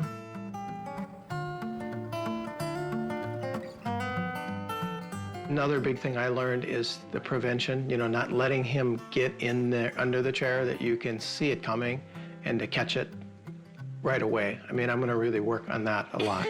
In every case, beginning and ending the exercise is a meaning of leadership. I'm going to wait again. There you go. He goes there. Then we walk away, and that will be a perfect way of ending our day for today. Now we gotta walk away, not you. There you go. Shh. You have to wait again. Because we're trying to gain the respect, and pack leaders begin the walk and end the walk. There you go, perfect, let's go. Wonderful. My pleasure to be here. Thank you so much. Thank you, man. Oh, I like the hug. I always like the hugs. Thank you. Thank you, sir. Thank you. Oh, thanks. Really Thank you. appreciate it. Thank you. Look at that. Thank you, Garden Angel. Growing up in a small town in Buckfield, Maine, 18-year-old Michelle Crowley always savored the simple joys in life. She also seemed to have been born with a gift for connecting with animals.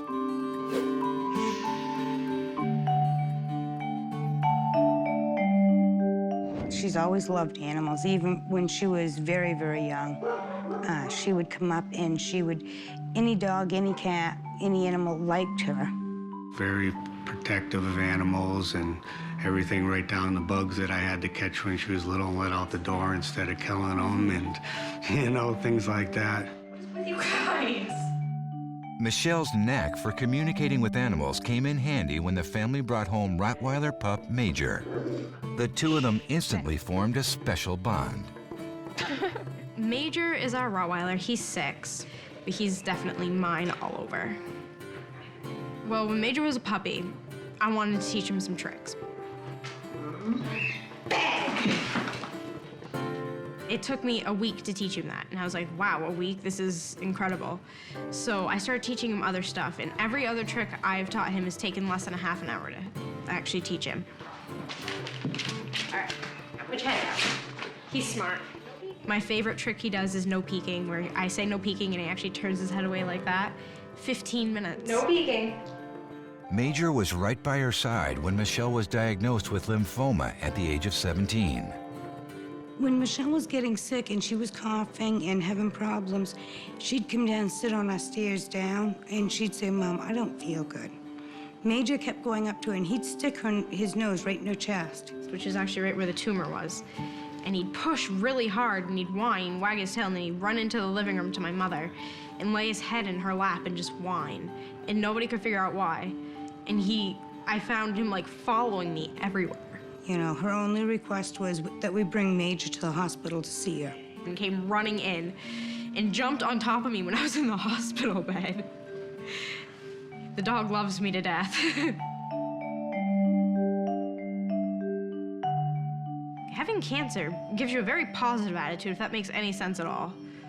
It's better to think positive than negative, because either way, what happens, happens, and if you think positively, you're gonna have a better time along the way.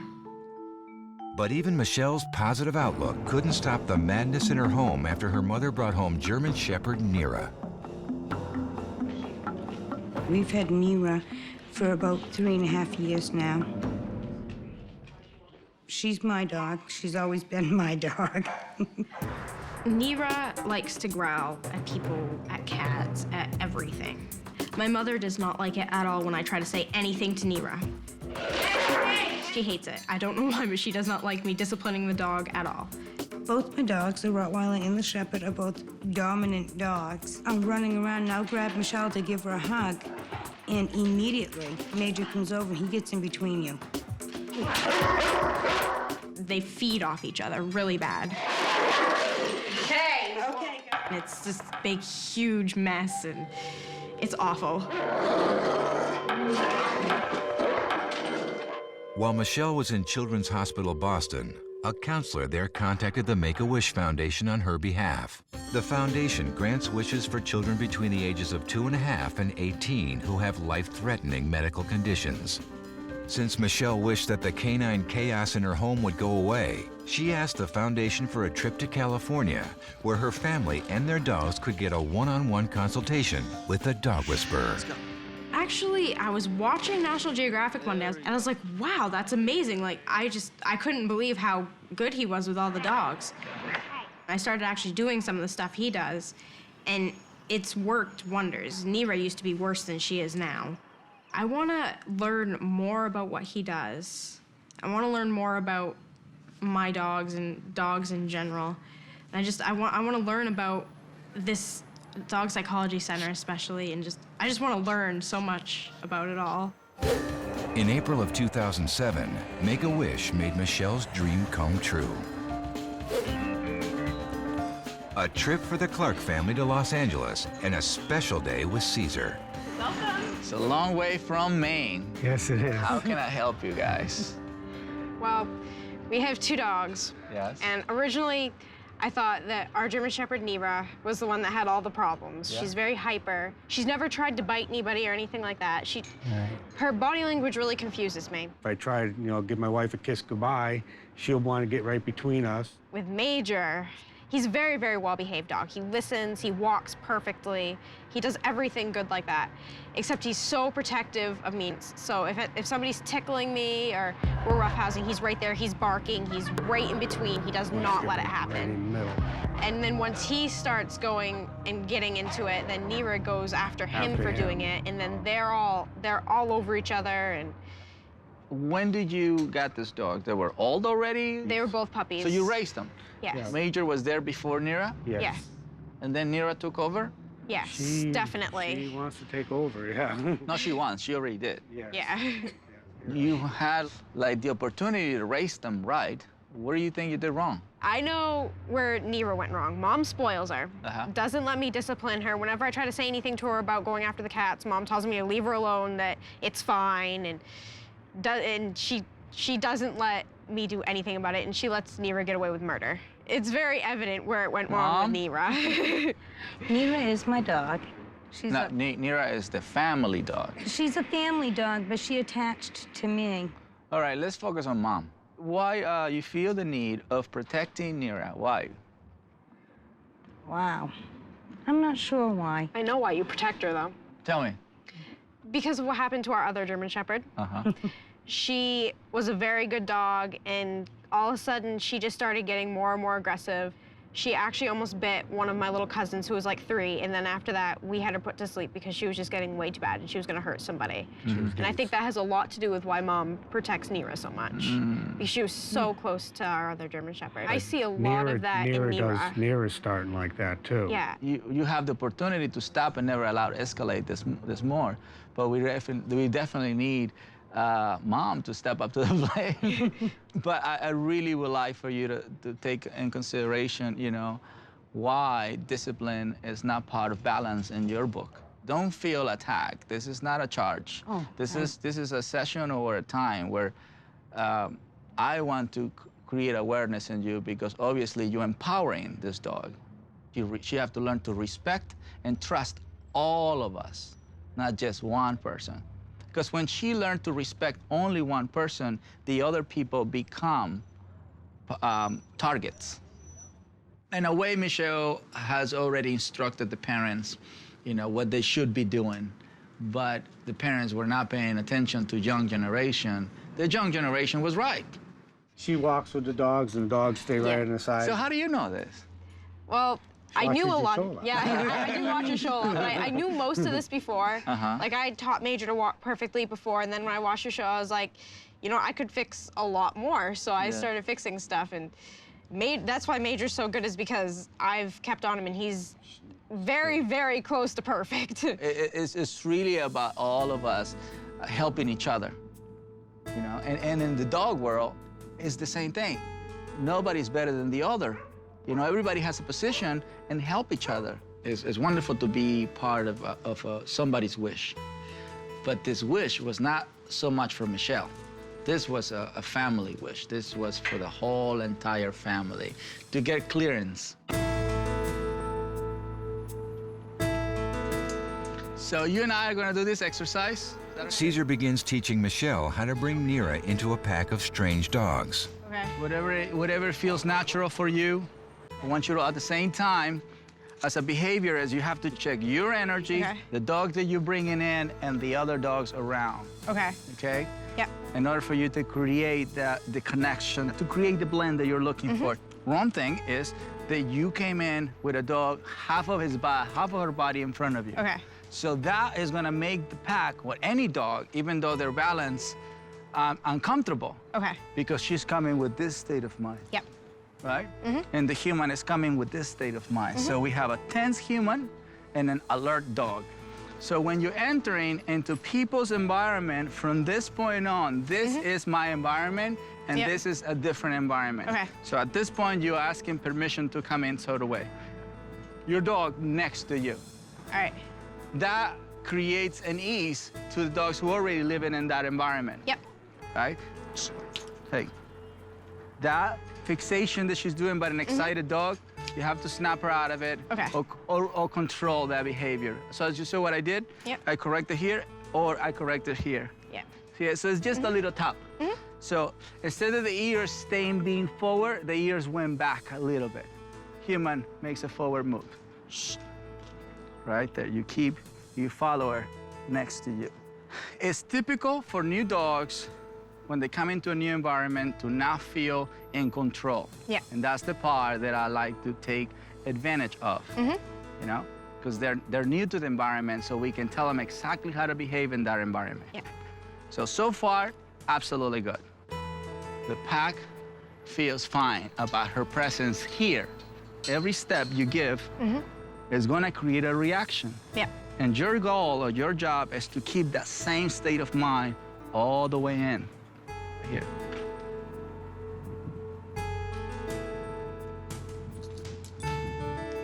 Hesitation, that's good. But this is absolutely fantastic.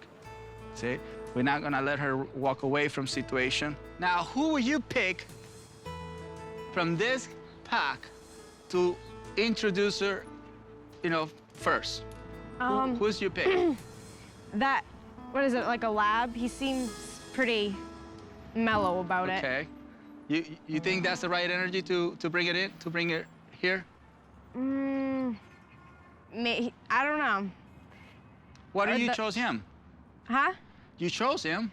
Well, he seemed a little less fixated and a little more curious. Good observation, Sue. It was clear to me that her instincts were right. And then she went into doubting herself that her instincts were right. So here he is. This is why, you know, we parents have to nurture and nature instincts, because our kids are born with instincts. Now, let me introduce you to my place. You stay totally calm and assertive, forget about it.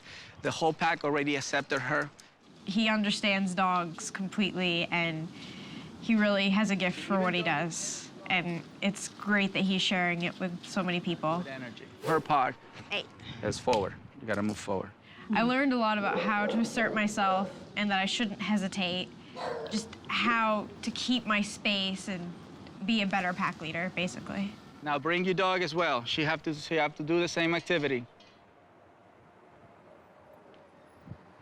Very good.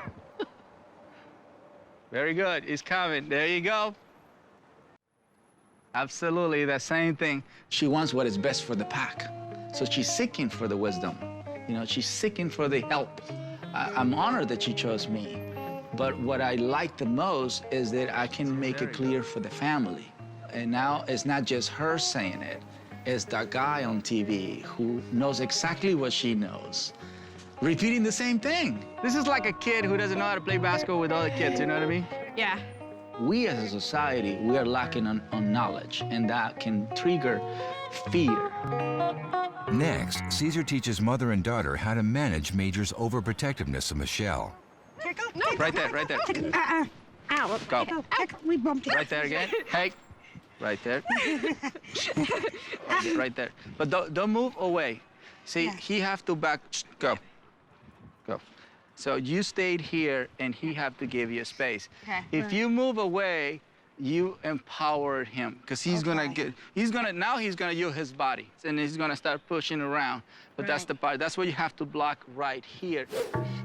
Yeah. Oh. Yeah.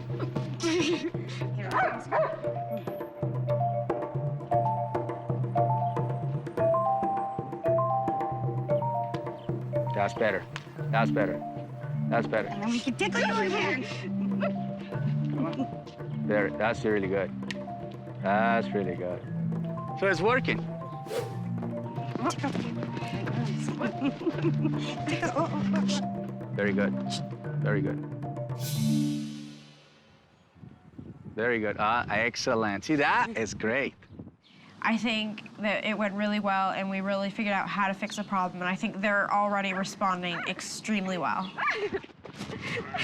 Right there. Good, very good. No, you didn't wait long enough.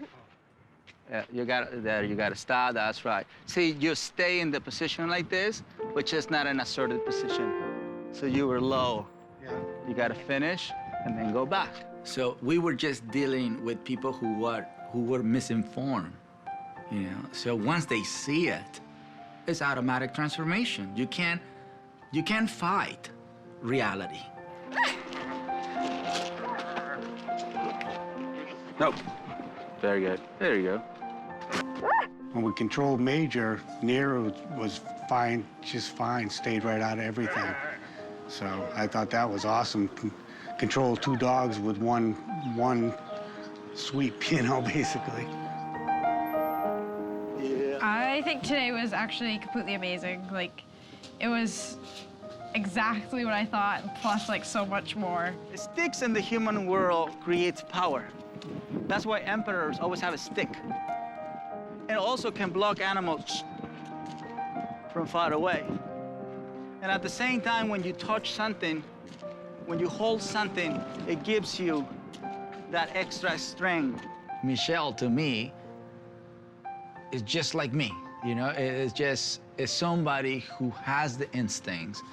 The difference is my grandfather and my father nurture in nature that. So they believe in me and my instincts. I hope they understand that they have a very special human right next to them, you know, and they totally allow her to blossom, because we need a lot of balanced pack leaders in the world.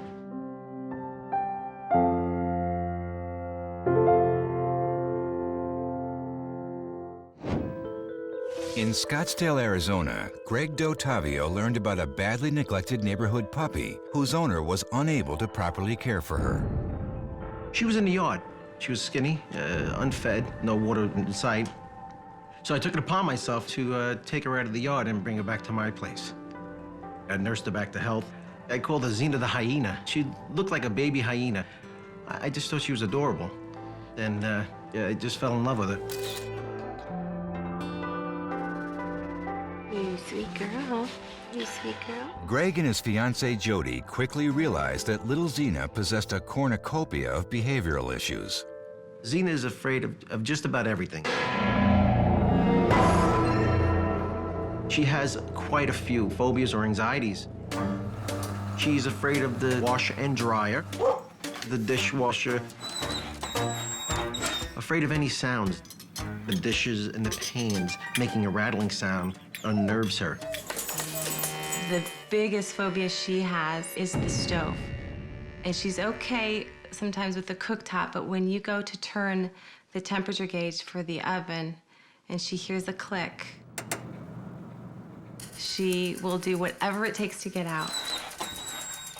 She's yelping as she's doing, crying as though you're torturing her. She climbs the sliding glass door. By biting the lock and then pushing on the latch, she's able to open the sliding glass door. She hides in the corner near the garbage, and she will not come back in the house and just hide for days. I have difficulty every time I try to do laundry. I'll just open the laundry room door and she'll take off outside. It happened twice where her jaw was stuck in the door. Jody and Greg completely rearranged their lives to try and make Xena less fearful. We've done most of our cooking outside on the barbecue in order to not disturb her.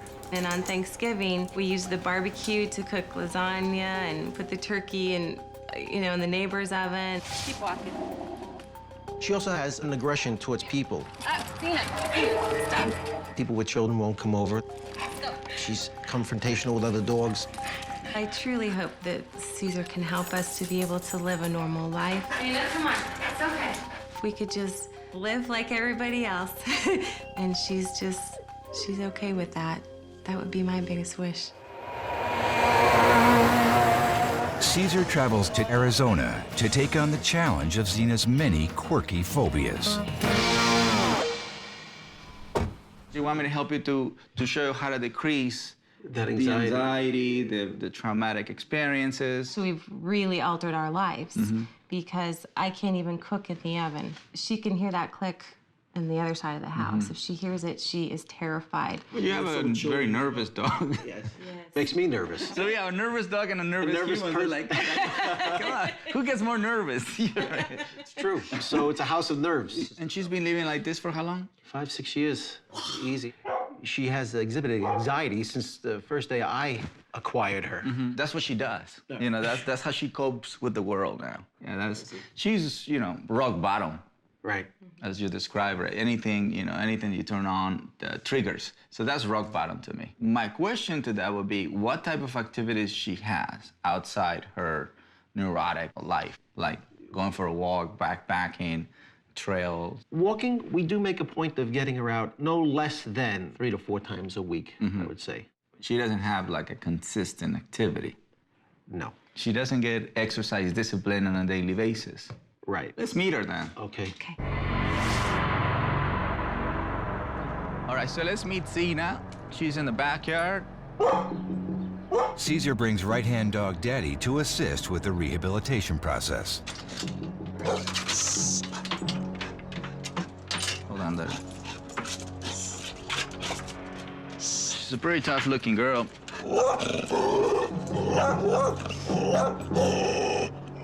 At the door, she was charging and she was showing all the teeth. She saw that I didn't back away. I didn't make a move. It was not a big deal to me. And Daddy was there supporting my belief. When I let him go, he just rushed into her and said, "Don't you know who we are?" He always got the right move. Right away, Daddy said, I'm not here to fight. I'm just here to control the situation.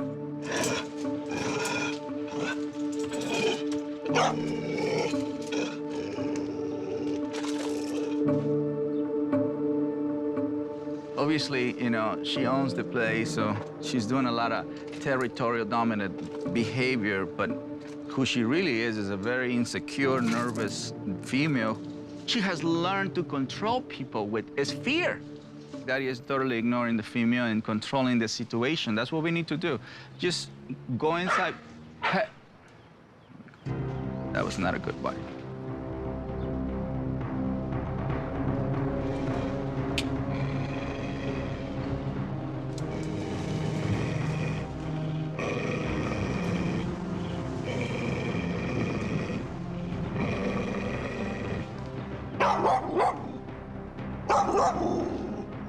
I went and do my, and then wait until they moved away. See how the head is changing, the whole body language? See, now she's much more calm. That's calm submission right there. She started looking at us with the ears back and head low. That is what we're looking for. That to me is good state.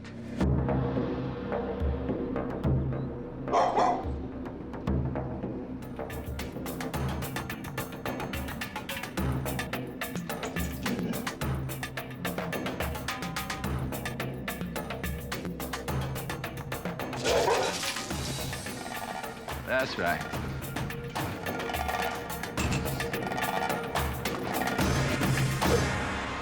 I'm gonna wait for her to totally surrender. There we go. See the breathing pattern changes. The brain can't stay in that fearful mode for a long time. Cesar grabs an unexpected tool, a pool skimmer, so that Xena can sense his energy while he's also being shielded from a potential bite. This becomes an extension of my arm, you know. It's just about you touching and for her to feel that the energy that is touching her is calm. There you go. See, so everything you touch becomes energy. That's your energy. That's why it's not the tool, it's the energy behind the tool. That's what I want. That's pretty cool. She, to me, represents the epitome of an insecure, dominant dog that became fearful, that became anxious, that became panic. So she's dealing with a lot of side effects. And I believe that every single dog wants to be in a balanced state. she relaxed, put the leash on, and then I invite her for a primal walk. This is beautiful. Look how she's walking. It's wonderful. As you see, she's already taken a follower position. Daddy is next to me, second in command, so to speak, and she's number 3. This is what I mean to me, living in the now. You know how Daddy is not really questioning why you put me right next to a girl with so much issues? He's just doing it. This is why dogs can help each other. What counts is who you are right now. And who she is right now is a calm, submissive girl. That's a pack, baby, look. No hands on it. This is the power of the pack. Cesar brings Greg and Jody back into the mix. When I saw Cesar walking with Xena and Daddy, I was in shock. I thought, already, so fast? I have never seen Xena that close to a dog ever in my life. Turn around, they're ready, grab the leash, right there. Just go, relax, right there. There you go. That's right. I can't believe it. I've never seen her this close to a dog ever. Right here, right here, right there. The moment Cesar hands Greg the leash, Greg's tension is clearly visible. Is it okay if she gets in front of me? No, it's not okay that she's getting in front of me. Just relax the tension and just hold it. There we go, come on. No, just grab. Don't ask permission, just go. Greg, I like him. You know, he's a nice guy. You want to have this guy as a friend, but he has his insecurities. Okay, lower the arm. Good, man, you look good. Your shoulders are in perfect state, you know? Your head is in perfect position. You follow what I'm saying? Yep. This is what they're reading. This is what they're reading. Where I thought he was going to key in on Xena, he keyed in on me. I realized that in order for her to calm down, I need to first control my feelings. Yeah, because I noticed at first he was real tense. Yes. Rehabilitation is about removing yourself from this old way of being. If you believe in fear, they believe in fear. If you believe your life will change, they totally with you. That's better. That's my boy right there. Once everything seems under control outside, Cesar decides Xena is ready to confront the dreaded stove. So what sound is over here that they can create? Okay. When we turn this knob Okay, please and do. it clicks. It's okay.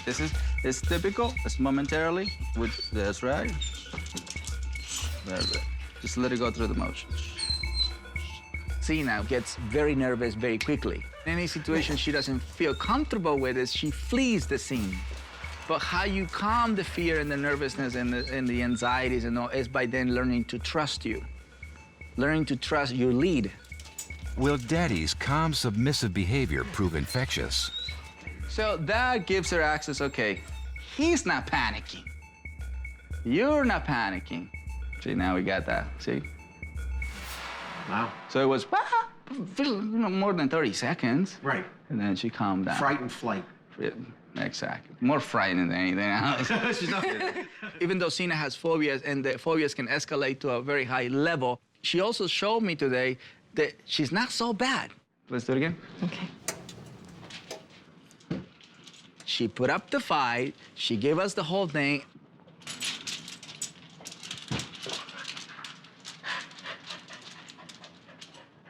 There you go. See? It was not minutes. It was not hours. It was seconds, really.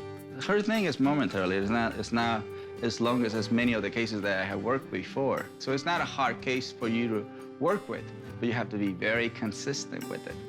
I couldn't believe it. She was standing with the oven while it was being turned on. Wow. To be honest with you, I did not think that that was even going to transpire today. This is really good. She didn't put She's up... doing phenomenal. Phenomenal. Yeah. I never thought it could happen this quickly. Right. But that's because she's not so bad. In your mind, you can make it really bad. Mm-hmm. You know? It can become really bad. It's no way in the world when then that's exactly what it becomes. Everything we did today was about trust. When you have a fearful, insecure, nervous animal, the first thing you have to build is trust. That respect comes along. There we go, relax the tension. Wow. If Jody and Greg embrace the challenge 100%, if they keep up what they learned today, all that anxiety, the frustrations, and the fears, and the panic attack will go away. Go ahead. I have hope now hope for entertaining, having a family, bringing people into the home, just living a normal life. And I didn't see that in sight for a long time. Oh, good girl. We're willing to do whatever it takes to get Xena and us to where we both belong. And we're gonna make it happen, without a doubt.